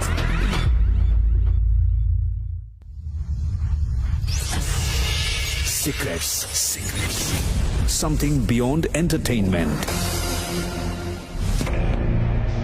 সময় রাত 12টা। প্রিয় শ্রোতা শুনছেন secrets Dhaka FM 90.4-এ। আমি আরজি কিবরিয়া আপনাদের সঙ্গে রয়েছি। আজকে 29তম পর্ব পরিচালিত হচ্ছে সিক্রেটসের এবং এই অনুষ্ঠানে আজকে যিনি আছেন তিনি হাওয়া। আপনি যদি মনে করেন আপনার জীবনের কিছু সিক্রেটস আছে যেটা নামে বেনামে ছদ্মনামে কিংবা কণ্ঠস্বর গোপন করে কিংবা আরও অনেক কিছু যেভাবে আপনার পরিচয় আমরা গোপন করতে চাই কিংবা নিজেকে গোপন না করে আপনি বলতে চান, কেন বলতে চান? কারণ আপনার মতো করে সিক্রেটসগুলো মানুষের জীবনে যাতে না আসে, কিংবা আপনি মনে করেন যে আপনার কোনো ভুল ছিল না, অপরাধ ছিল না, তারপরও আপনাকে এই ভয়াবহ পরিণতি মেনে নিতে হয়েছে, কিংবা আপনার ভুল আছে, অপরাধ আছে, যে কারণে আপনাকে এই সিক্রেটসে জন্ম নিতে হয়েছে আপনার জীবনে, এবং মানুষ হিসেবে আপনি মনে করেন আপনার এই কথাগুলো অন্য কেউ বললে হয়তো সে আপনার জায়গাটি থেকে সচেতন হবে, ইউ আর মোস্ট ওয়েলকাম দেন।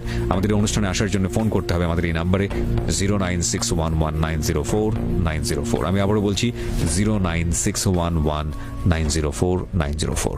ওকে, পরে আমার ঘরে নিয়ে শাড়ি পরায়, 3 পিস পরা থাকি আমি, আমার শাড়ি শুড়ি পরায়, লোকজন সবাই আসে যে বউ আসছে, বউ দেখতে আসে। তারপরে আমার শ্বশুর তারপর আমার দেখা তাড়াতাড়ি বাজারে চলে যায়, বাজার টাজার করে করে।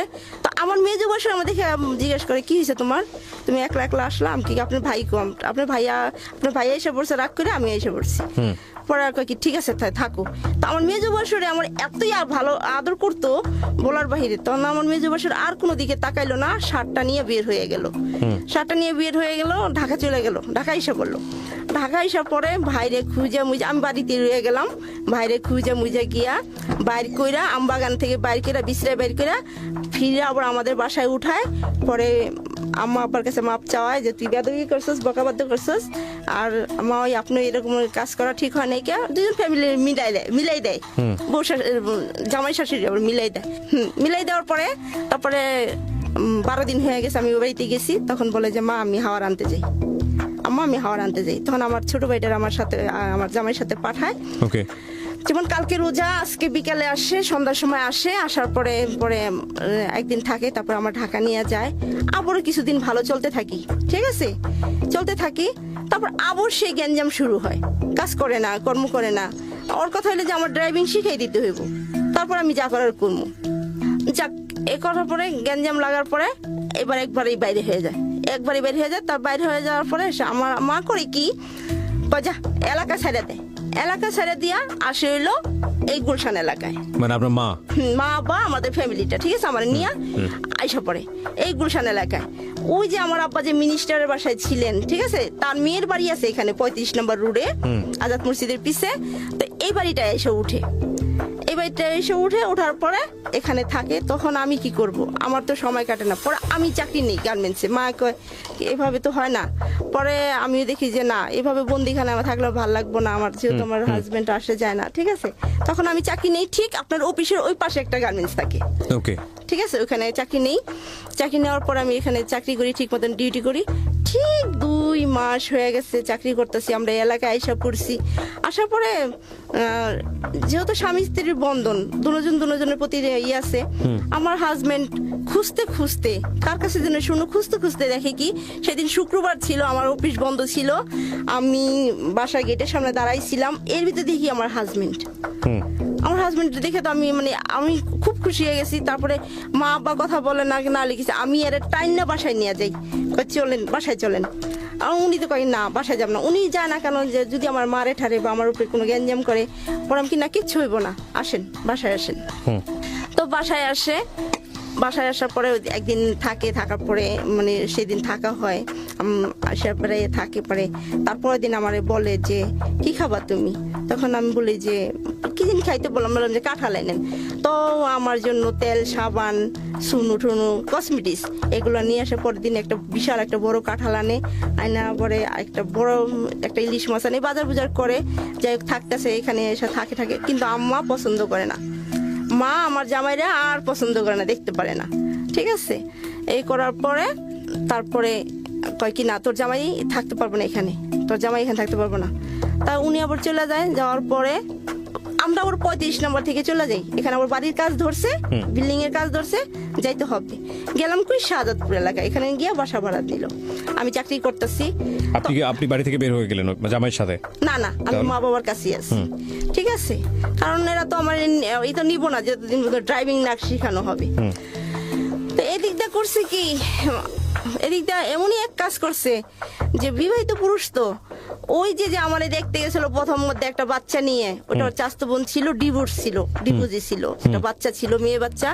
তো ওর সাথে ওর রিলেশন হয়ে যায় এই ঝামেলার কারণে। হ্যাঁ, এই ঝামেলার কারণে রিলেশন হয়ে যায়, এবং কি তারা বিবাহ ছাড়াই ফিজিক্যাল রিলেশনের ভিতরে আবদ্ধ হয়ে যায়। এটা আপনি জানলেন কিভাবে? জানলাম কিভাবে, পরে জানতে পারছি। আচ্ছা। তারপরে হ্যাঁ জানলাম পরে সাজাদপুর এলাকায় যখন আমরা গেলাম তখন ওদের ভিতরে একটা প্ল্যান হয়, ওই মেয়ে বিয়ে দিব, ওর কাছে বিয়ে দিব, মেয়েও যাবে, ও আনবো কেন, মেয়ের বাবা বলে যে ড্রাইভিং শিখাই দিব, আমি শিখাই দিব, আমার মেয়ে বিয়ে করে। আর এদিক দিয়ে প্রেগনেন্সি হয়ে যায়। এখন প্রেগনেন্সি হয়ে গেলে এখন কি করব, এখন বলে যে আমার মেয়ের এই অবস্থা করছো, তোর বউ আছে, এই আছে, সে আছে, এখন কি করবি তুই, আমার কর, আমার মেয়ে বিয়ে কর, তোর বিয়ে করবো, তোর ড্রাইভিং শিখাই দিব, তুই তোর বউ ডিভোর্স কর। তা কিভাবে ডিভোর্স করবো, তুই তোর বউর সাথে মিল্লা বউটারে নিয়ে দূরে নিয়ে বাসা নে।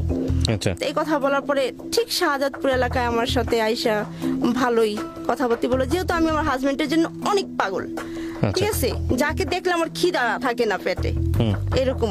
তো তখন আমার হাজবেন্ড আমার আইসা বলে যে চলো এখন সংসার করার বয়স হয়েছে, আমরা সংসার করি। তখন আমি বললাম যে সংসার করব, হ্যাঁ আমিও খুশি, তো কি করব, চলো আর এত কিছু দরকার নেই, কে দূরে নিয়ে বাসায় নেই, আমরা দূরে থাকি, দেখো সব ঠিক হয়ে যাবে। এখন মা তো আমার যাইতে দিব না, না দরকার নেই, তোর কাছে মেয়েই দিব না, তোর কাছে আমি মেয়েই দিব না। পরে আমি তো জামুগা পাশের ঘরের কাকে আন্টি রে আমি বুঝাই কই, আন্টি আমি আমার জামাইয়ের সাথে আমি জামুগা, আপনারা আমার যেতে পারবেন না, আমার আমি থাকবোই না।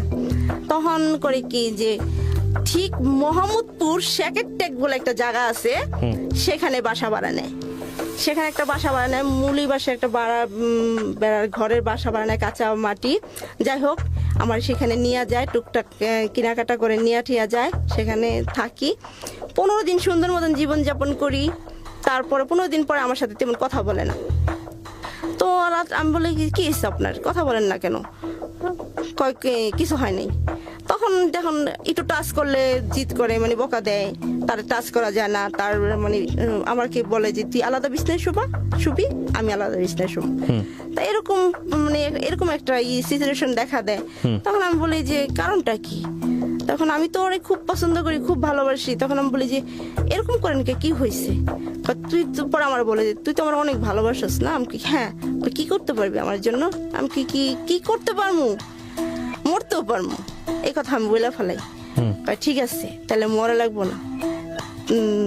না এর আগেই করে কি 2-3 দিন আগে 1 মাস হয়ে যায়, যেহেতু ওই বাসায় 1.5 মাস ছিলাম, হঠাৎ করে আমি বাসায় বড়সড় একটা উঠান থাকে, মেয়েদের সাথে খেলাধুলা করি, কুতকুত খেলি, সেই খেলি, সময় কাটাই, আর রান্না বাড়া করি, বাস শেষ।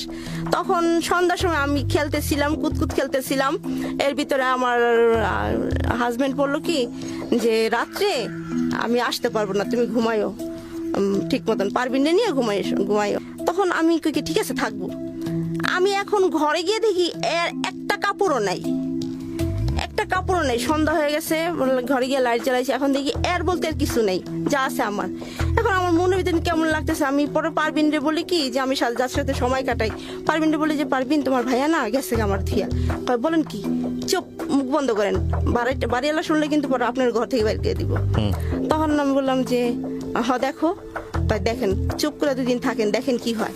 তো ঘরে এমন পরিস্থিতি যে ঘরে চালও নাই, বাজার বুজার কিছু নেই, আমার এমন অবস্থায় ফালাই আসে। তো ওই মেয়েটা আমার 2-3 দিন খাওয়াই, 2 দিন খাওয়াইছে। তাই একদিন দুপুর বেলা, গরমের দিন তো, ঘরে তোর ফ্যান ট্যান কিছু নেই, ওই মেয়েটা ক্লাস 6-এ পড়ে, চেয়ারে বসে পড়তেছিল, আমি একটা মানে খেজুর পাতার পাটি বিছায়া নিচে শুয়ে রয়েছি, ঘুমাই গেছি। এর ভিতরে মেয়েটা কখন উঠে গেছে আমি জানি না, ঠিক 2:30-3টার মতন, তখন আমি ঘুমন্ত অবস্থায় আমার স্বামী হাজবেন্ড গিয়াও চেয়ারে বসে আমার ডাকতেছে, বলতেছে হাওয়া উঠো। তো আমি চাই দেখি উনি, আমি তুমি কই থেকে আসলা, পরে ওনারা দেখা পরে আমি উঠা টয়লেটে গেছি, টয়লেট থেকে এসে মুখ হাত দিয়ে, মানে আমি টয়লেটে গিয়ে এত কাঁদছি, পরে বলছে কান্না করার পরে ঘরে আইসা পরে মাথা মতো আশ্রাইয়া পরে আমি কি ভালো হয়েছে, এই ঘরে এখন উনি থাকবো, আমি চলে যাম। আমি ওনার না বইলা চলে যাই। আমার এক কাকা থাকে মোহাম্মদপুর এদিকে, নূরজাহান রোডে এখানে। আমি চাচার বাসায় আসলে চাচি বেশি একটা কেয়ার করে না, আমার পেটে খুব ক্ষুধা থাকে, সেদিন আমি দুপুরে খাই না। সেখান থেকে ওর হাইটা চলে যাই, আমার মামাতো ভাই থাকে এই শ্যামলিতে, শ্যামলীতে, সেখান থেকে হাইটার সেখানে যাই, যাতে সন্ধ্যা হয়ে যায়।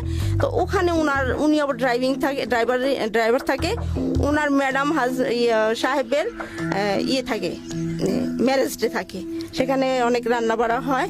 তো আমি যাওয়ার পরে ভাইয়া বুঝতে পারছে, তো ভাইয়া জানতো যে আমি এলাকায় ভাড়া আইছি, থাকতেছি, জামাই নিয়ে একদিন গেছিলাম ও বেড়াইতে। তখন ভাইয়া আমার দেখে বুঝতে পারছে যে আমি রাগ করে আইছি। তো ভাইয়া কয়, ভাবিরে কয় যে ভাত দাও। তো ভাত দিছে, ভাত খাইতে বসে, মানে চাইরানি খাওয়া হয়েছে, এর ভিতরে দেখি কি যে আমার হাজবেন্ড সেখানে উঠছে, দেখে তোমার খাওয়া দাওয়া বন্ধ হয়েছে। পরে আমার ভাই আমার রাগ করলো যে তুই কোনোদিন একা খাবি না, তো জামাই নিয়ে বেড়াইতে আসবি, বাস জামাই নিয়ে বেড়াই যাবি, এইভাবে যেন আর তোর দেখতে না আসতে দেখি।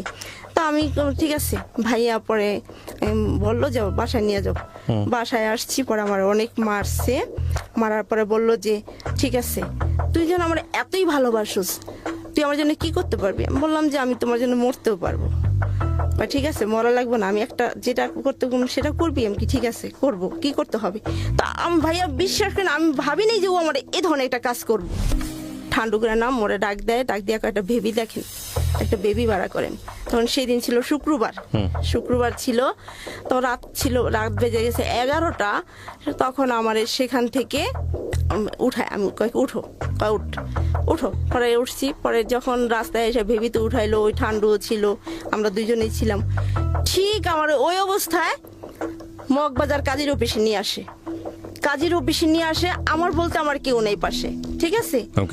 তো ওই যে প্লাইন পাস করছে, ও যে মেয়েটার সাথে ওর পরবর্তীতে ফ্রি হয়, ঠিক আছে, ওর দ্বিতীয় স্ত্রী হয়, ওর তো চাচা, দূর সম্পর্কে চাচা হয়। তো ওই দেখি কি আমার ওই মানে ওর ওই চাচারে কাজের অফিসে, আর ঠান্ডু, তারপরে আর শুধু আমি আর ও, ঠিক আছে। এর ভিতরে বললে কাজী বলে মেয়ের পক্ষ কে আছে, এরা কাজী মনে হয় আগেই ভাস করে রাখছে কিনা জানি না। তো মেয়ের পক্ষে কে আসছে, মেয়ে যে ডিভোর্স করবো, মেয়ের পক্ষে কে? আমি এরকম হয়ে যাই, মানে শক্ত হয়ে যায়, আমি আমার কান্নাও আসে না, হাসি আসে না, মুখ দিয়ে কোনো কথা বের হয় না। তখন আমার পরিচিত, মানে আমরা যে বাসা আমার বেশি বিয়ে হয়েছে, পাশে একটা ভাড়াইটা পরে আসছিল, ওনার বাড়ি নোয়াখালী। তো ওই ভাইয়াটা খুবই ভালো থাকে, ওই ভাইয়ারা ডাইকে নিয়ে যাওয়ার পরে কাজের অফিসে নিয়ে যাওয়ার পরে হয়েছে মেয়ের পক্ষে। পরে ওই ভাইয়া কয় কি, না আমি তো মেয়ের পক্ষে না, তুই ডিভোর্স করবি, করে দে, সমস্যা নেই।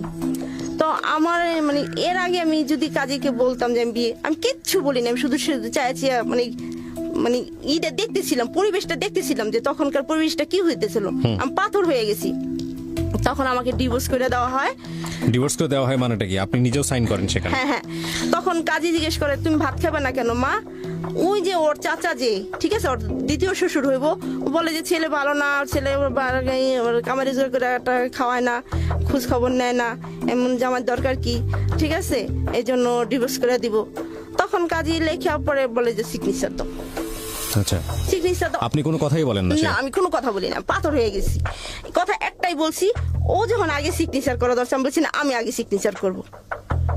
তো আমি সিগনেচার করার পরে বাস, সিগনেচার পরে আমি পরে চিক্ষা দিছি, হাও করে চিক্ষা দিছি। পরে কাজী বললো যে এখন কান্না করো কেন? তখন আমি তোমার জিজ্ঞেস করলাম, তুমি তো কিছুই বললেন না, তুমি তো বুবো হয়ে গেছো গা।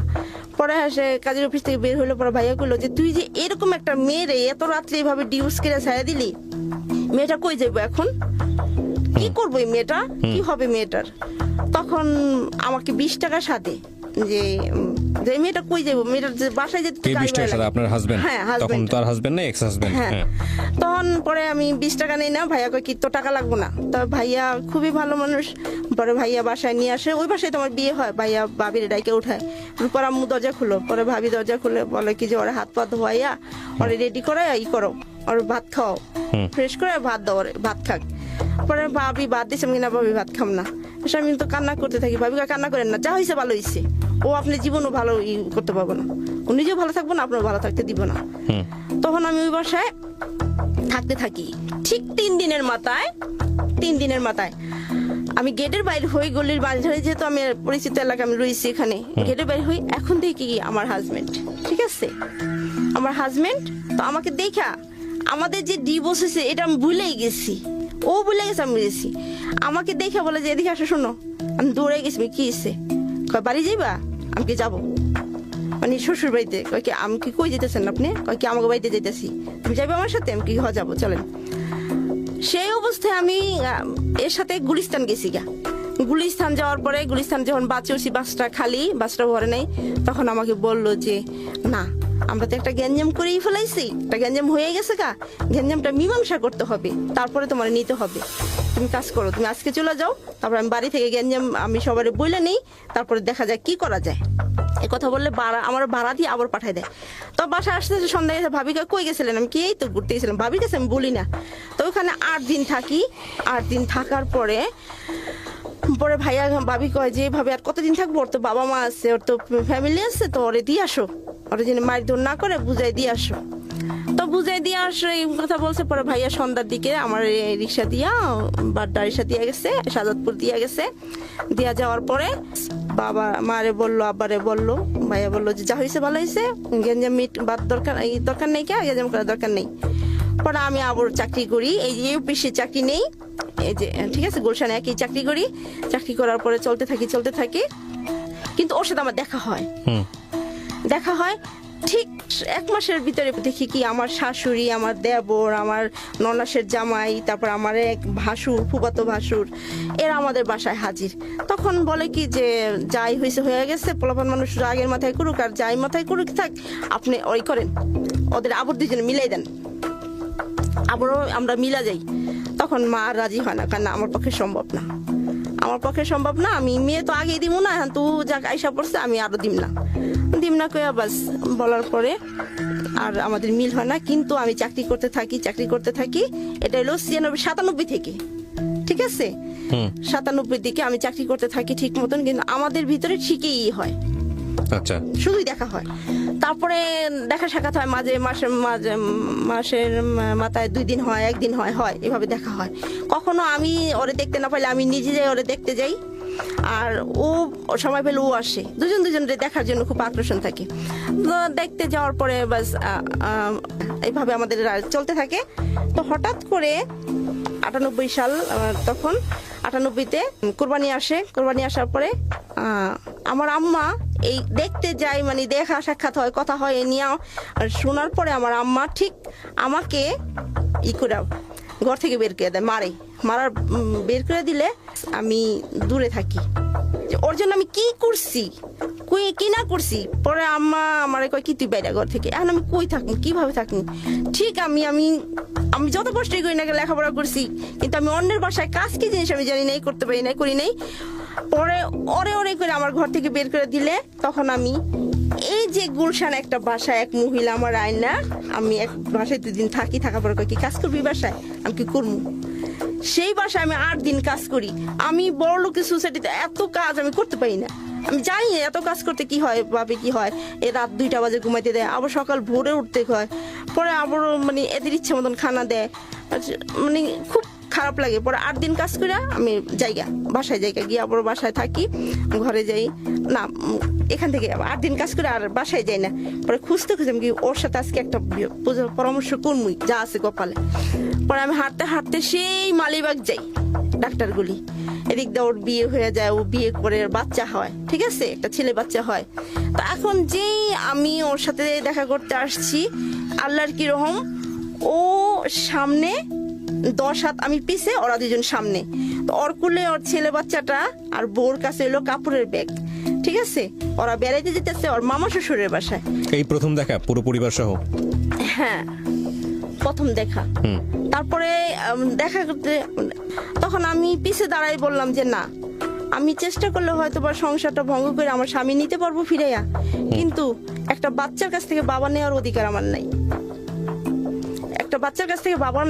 আমার নাই, এরকম আমি পিছনে এসে পড়ি, আর ডাকি না।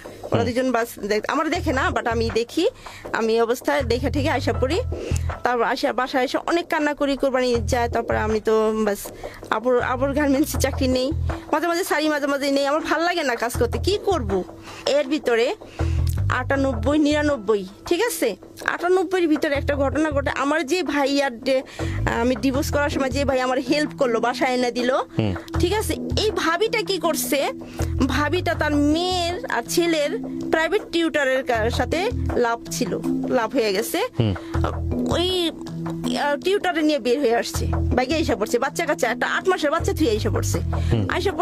আমার হাজবেন্ডে ধরছে যে হাওয়া পড়ার বাসা, হাওয়া পাগো বাসা কোথাও আমার দিয়ে আসেন সেখানে। তখন আমার হাজবেন্ডকে কি আমি তো বাসায় যেতে পারবো না, আমি অফিস চিনি, অফিসে দিয়ে আসি। ঠিক 1 নম্বর এই যে গার্মেন্টসটা, এখানে এসে আমার নিচে এসে ডাকছে, আমি নিচে নামছি। আমি কই কি ইচ্ছে, কয় ভাবি তোমার সাথে দেখা করবো।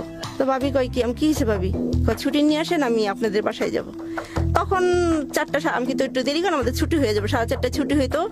গার্মেন্টসটা খুবই ভালো ছিল। পরে ভাবি কি হিসেবে ভাবি, আমি আইসা পড়ছি, আপনার ভাইয়ের ভাত খাবো না। তখন পরে জানতে পারি যে উনি স্যারের সাথে ভাইকে আইসা পড়ছে, ঘর থেকে টাকা গহনা টহনা যা ছিল, ওর ভাইয়া তো কন্ট্রাক্টর ছিল, বিল্ডিং এর কন্ট্রাক্টর ছিল, ভালো পয়সা ছিল। তখন ওই ছাড়টাও সাথে আসে, তা উনি আমাদের হাতে পুষাই দিয়ে, আমার হাজবেন্ড ওই ভাবিটারে পুষাই দিয়ে আছে, ভাই আমার একদিন উপকার করছে, তো ভাই আর ভাবির আমার উপকার করতে হয়। তখন আমি বললাম, মনে মনে ডিসিশন নিলাম যে আমি ঘর ছাড়া হয়েছি, এখন ভাবি আমার কাছে আশ্রয় নিছে, ভাবিকে বাঁচানো যায় কিভাবে আর সংসারটা টিকানো যায় কিভাবে, আমার সেই ব্যবস্থা করতে হইব। তখন ভাবির বাসায় নিয়ে গেলাম।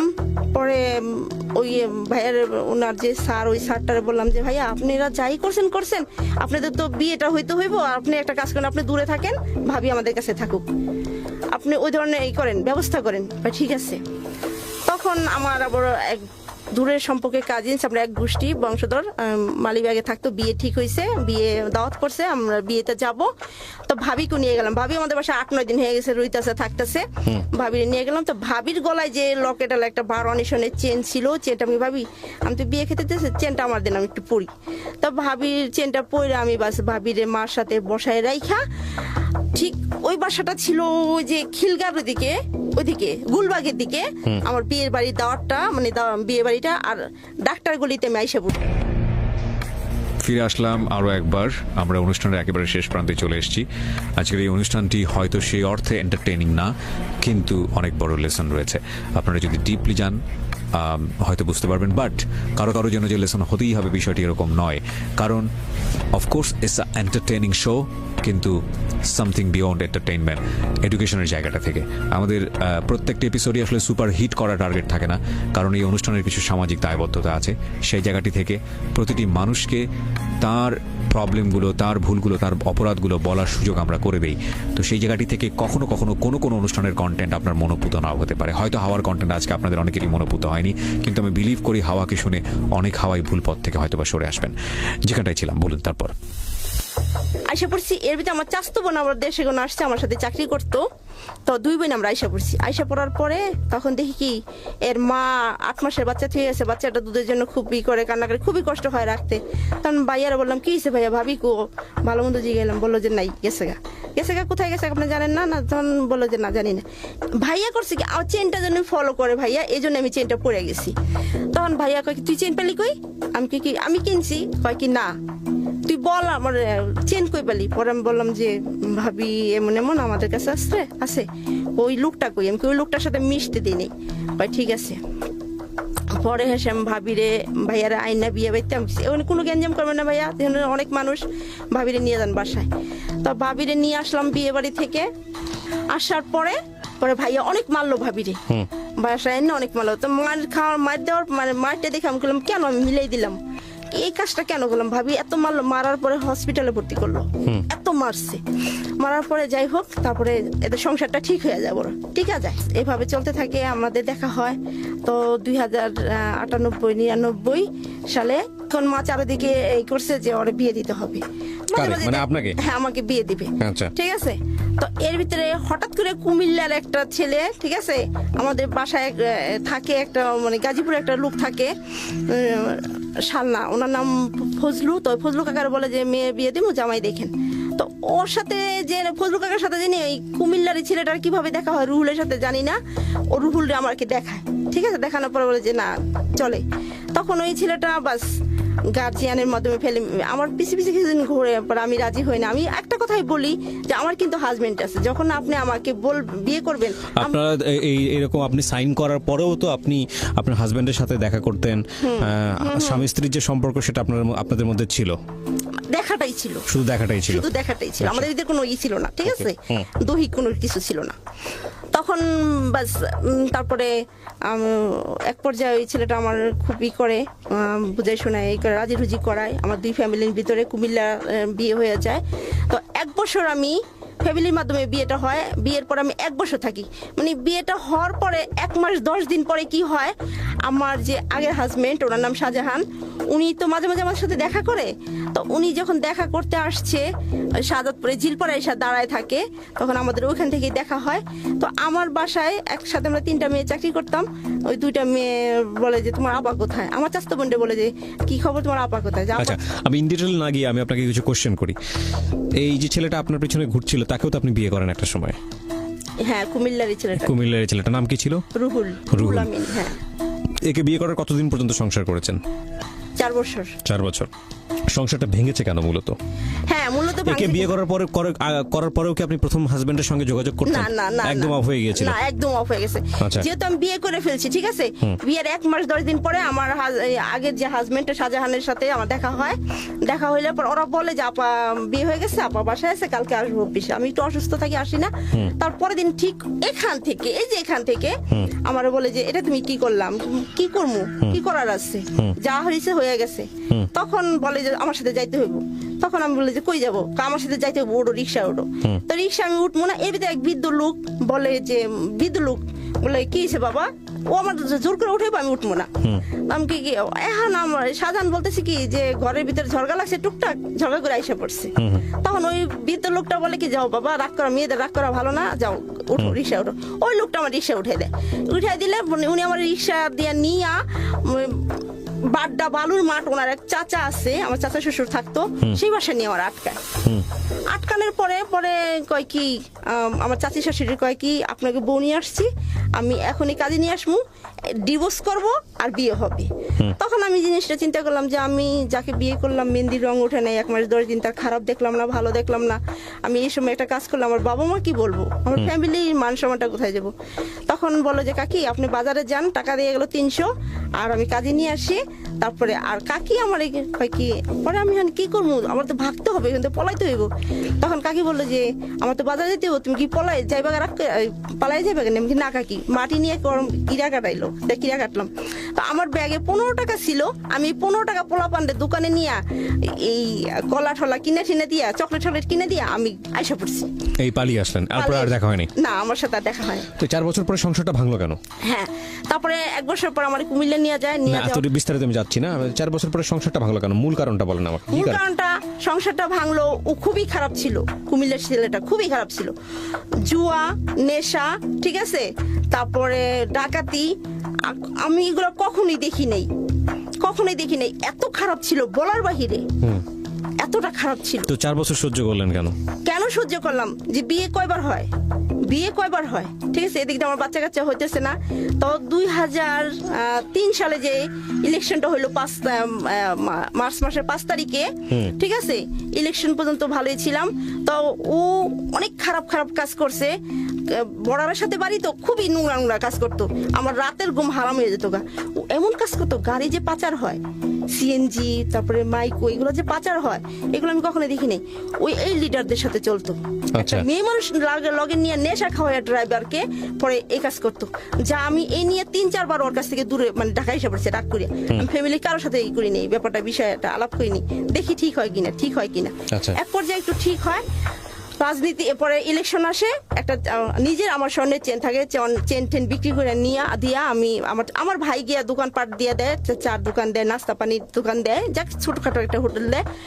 তো উনি এক সাইডে একটা জায়গা দেয়, রাজনীতি মানে ক্লাব বসানোর পরে উনি করে আমলিকের সাপোর্ট, আর ওই এলাকার পাশ করে বিএনপির লোক, ঠিক আছে, বিএনপি ওই বছর পাশ করে ভাঙচুর হয় যে সারা বাংলাদেশে। তখন উনার নামে একটা কেস কেস হয়ে যায় কি, আমাদের দোকানে আমি দোকান থেকে একটা কাপও আনতে পারিনি। উনি তো পালায় যে গাঞ্জা পাওয়া গেছে, ফেন্সি পাওয়া গেছে 100 বোতল, এইসব পাওয়া গেছে। তারপর উনি পালায়, তো আল্লাহ কি এর ভিতরে আমি প্রেগনেন্ট হয়ে যাই। ওই মাসে আমি প্রেগনেন্ট হয়ে যাই। প্রেগনেন্ট হয়ে যাওয়ার পরে তো উনি পালায় ঠলায় পর আমার মেজো বাসার ওই চিটাংতে ফোন দেয় যে তুই চিটাং এসব পর, নাহলে তোর অবস্থা টাইট হয়ে যাবো। তো উনি যেদিনকে চিটাং যাবে সেদিন আমি ওনার বলি যে তুমি আমার পানি দাও, পানি দিচ্ছি। তখন আমি বললাম যে আজকে আমার তো বেশি খারাপ লাগতেছে, ভালো লাগতেছে না, আমি মনে হয় প্রেগনেন্ট। তখন বলে যে তোমার প্রত্যেক মাসেরই চলে গেল। তো এর ভিতরে চিটাং গিয়া আমি অসুস্থ হয়ে যাই। পরে চিঠি পাঠাইলে পরে আমি চিঠি পাঠাইলে পরে আমি খুবই অসুস্থ। পরে আমার শ্বশুরে আমার কাছে চিঠি লেখে, যে আপনার বউ ঢাকা পাঠান, যেহেতু রান্না বাড়া করতে পারে না, বিছনা থেকে উঠতে পারে না, ঢাকা পাঠান। এই যে ঢাকা আসি, প্রেগনেন্ট অবস্থায় ঢাকা আসি, এই যে শেষ আশা আমার। এরপর আপনি আরেকটা বিয়ে করেছেন, ওই বিয়েটা কেন করলেন?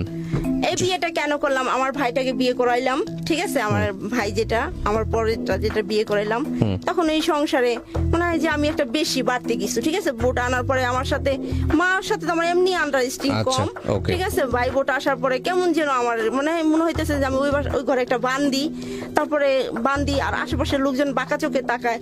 তখন আর এই যে আমার বাচ্চাটা হওয়ার পর থেকেই আমার প্রথম হাজবেন্ড আমার প্রতি আকর্ষণ থাকে।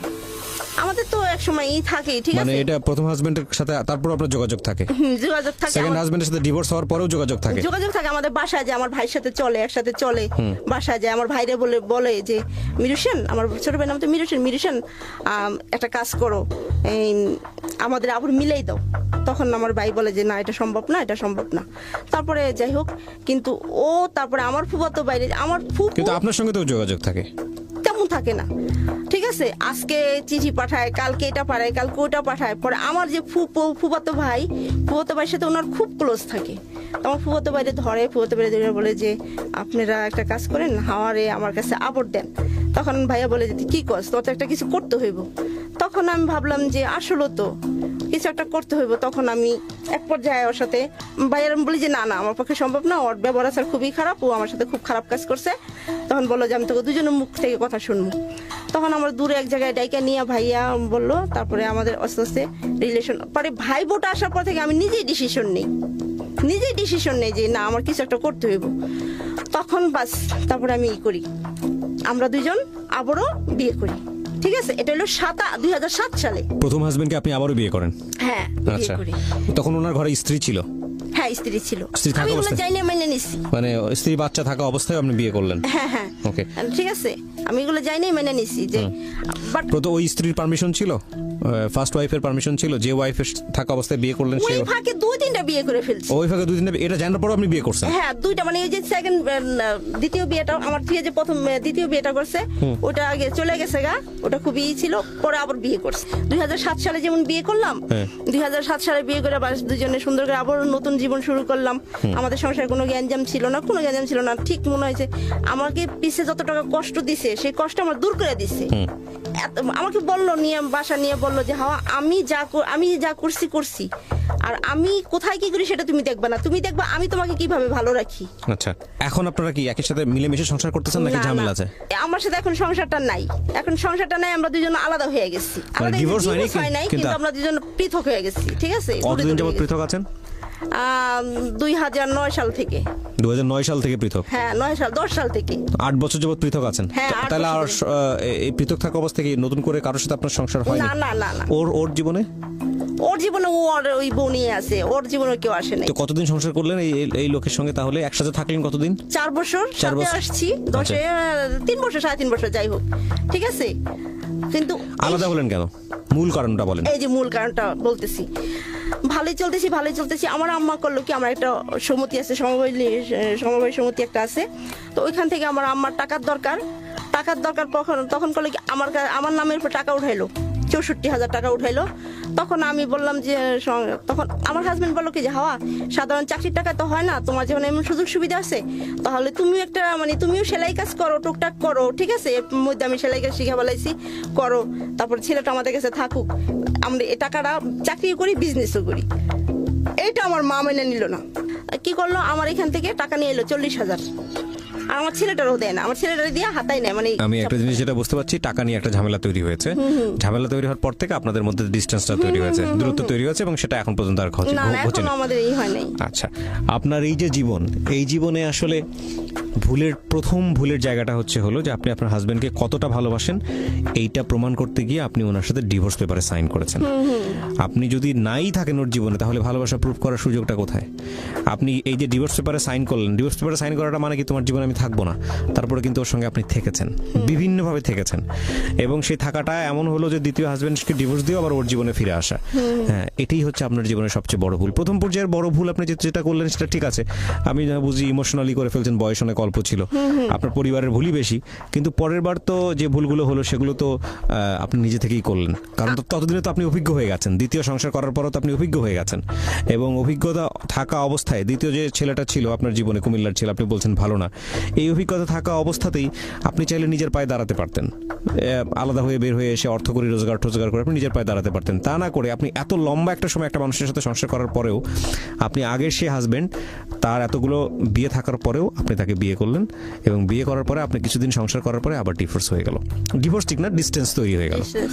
তো এই যে বিষয়টা, আমি মনে করি এই পুরো জীবনের ঘটনাটাই আসলে একটা ইমোশনাল গেম, শুধুমাত্র আবেগই খেলা। এই আবেগের মধ্য দিয়ে জীবনের এতগুলো বছর। বিয়েটা হয়েছে কত সালে? একদম প্রথম বিয়ে 95-তে।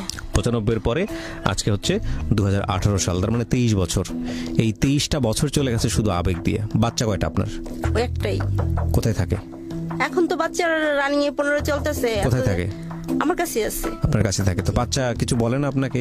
এই জীবন নিয়ে কোনো সমস্যা হয় না? বাচ্চা কোনো কোশ্চেন করে না? না, বাচ্চা তো জানেই না তার বাবার নাম, মানে ও যে কুমিল্লার ছেলে, আমি এটা আজ পর্যন্ত জানি না। না।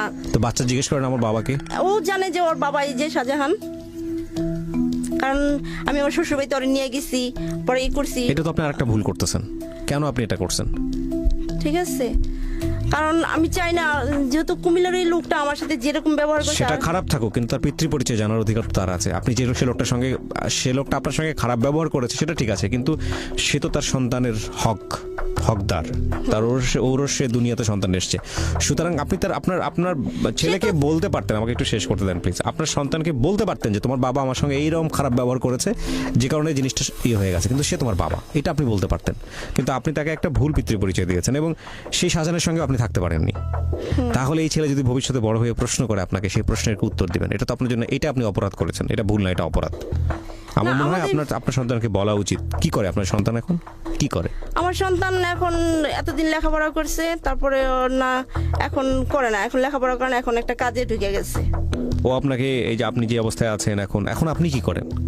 আমি এখন টুকটাক টেলারিং করে চলি। টেলারিং করে চলেন। তো আপনাকে সাহায্য করে আপনার ছেলে? আপনার সঙ্গে ভালো ব্যবহার করে? হ্যাঁ, আমার ছেলেটার আমি সেটাই আমি করতে পারছি, আমার ছেলেটার আমি খুব ভালো করে তৈরি করছি। না, আলহামদুলিল্লাহ, তাহলে তো খুব ভালো ব্যবহার করুক। তাহলে আমার মনে হয় যে আপনি একটা সময় ওনাকে আসল ব্যাপারটা খুলে বলেন। আপনি আজকে রেডিওতে যেভাবে বললেন, ওকেও আপনার বলা উচিত, আরো বিস্তারিতভাবে বলা উচিত।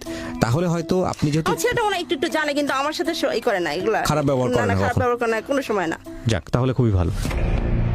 সম্ভাবনার মাঝে বেঁচে থাকি আমরা।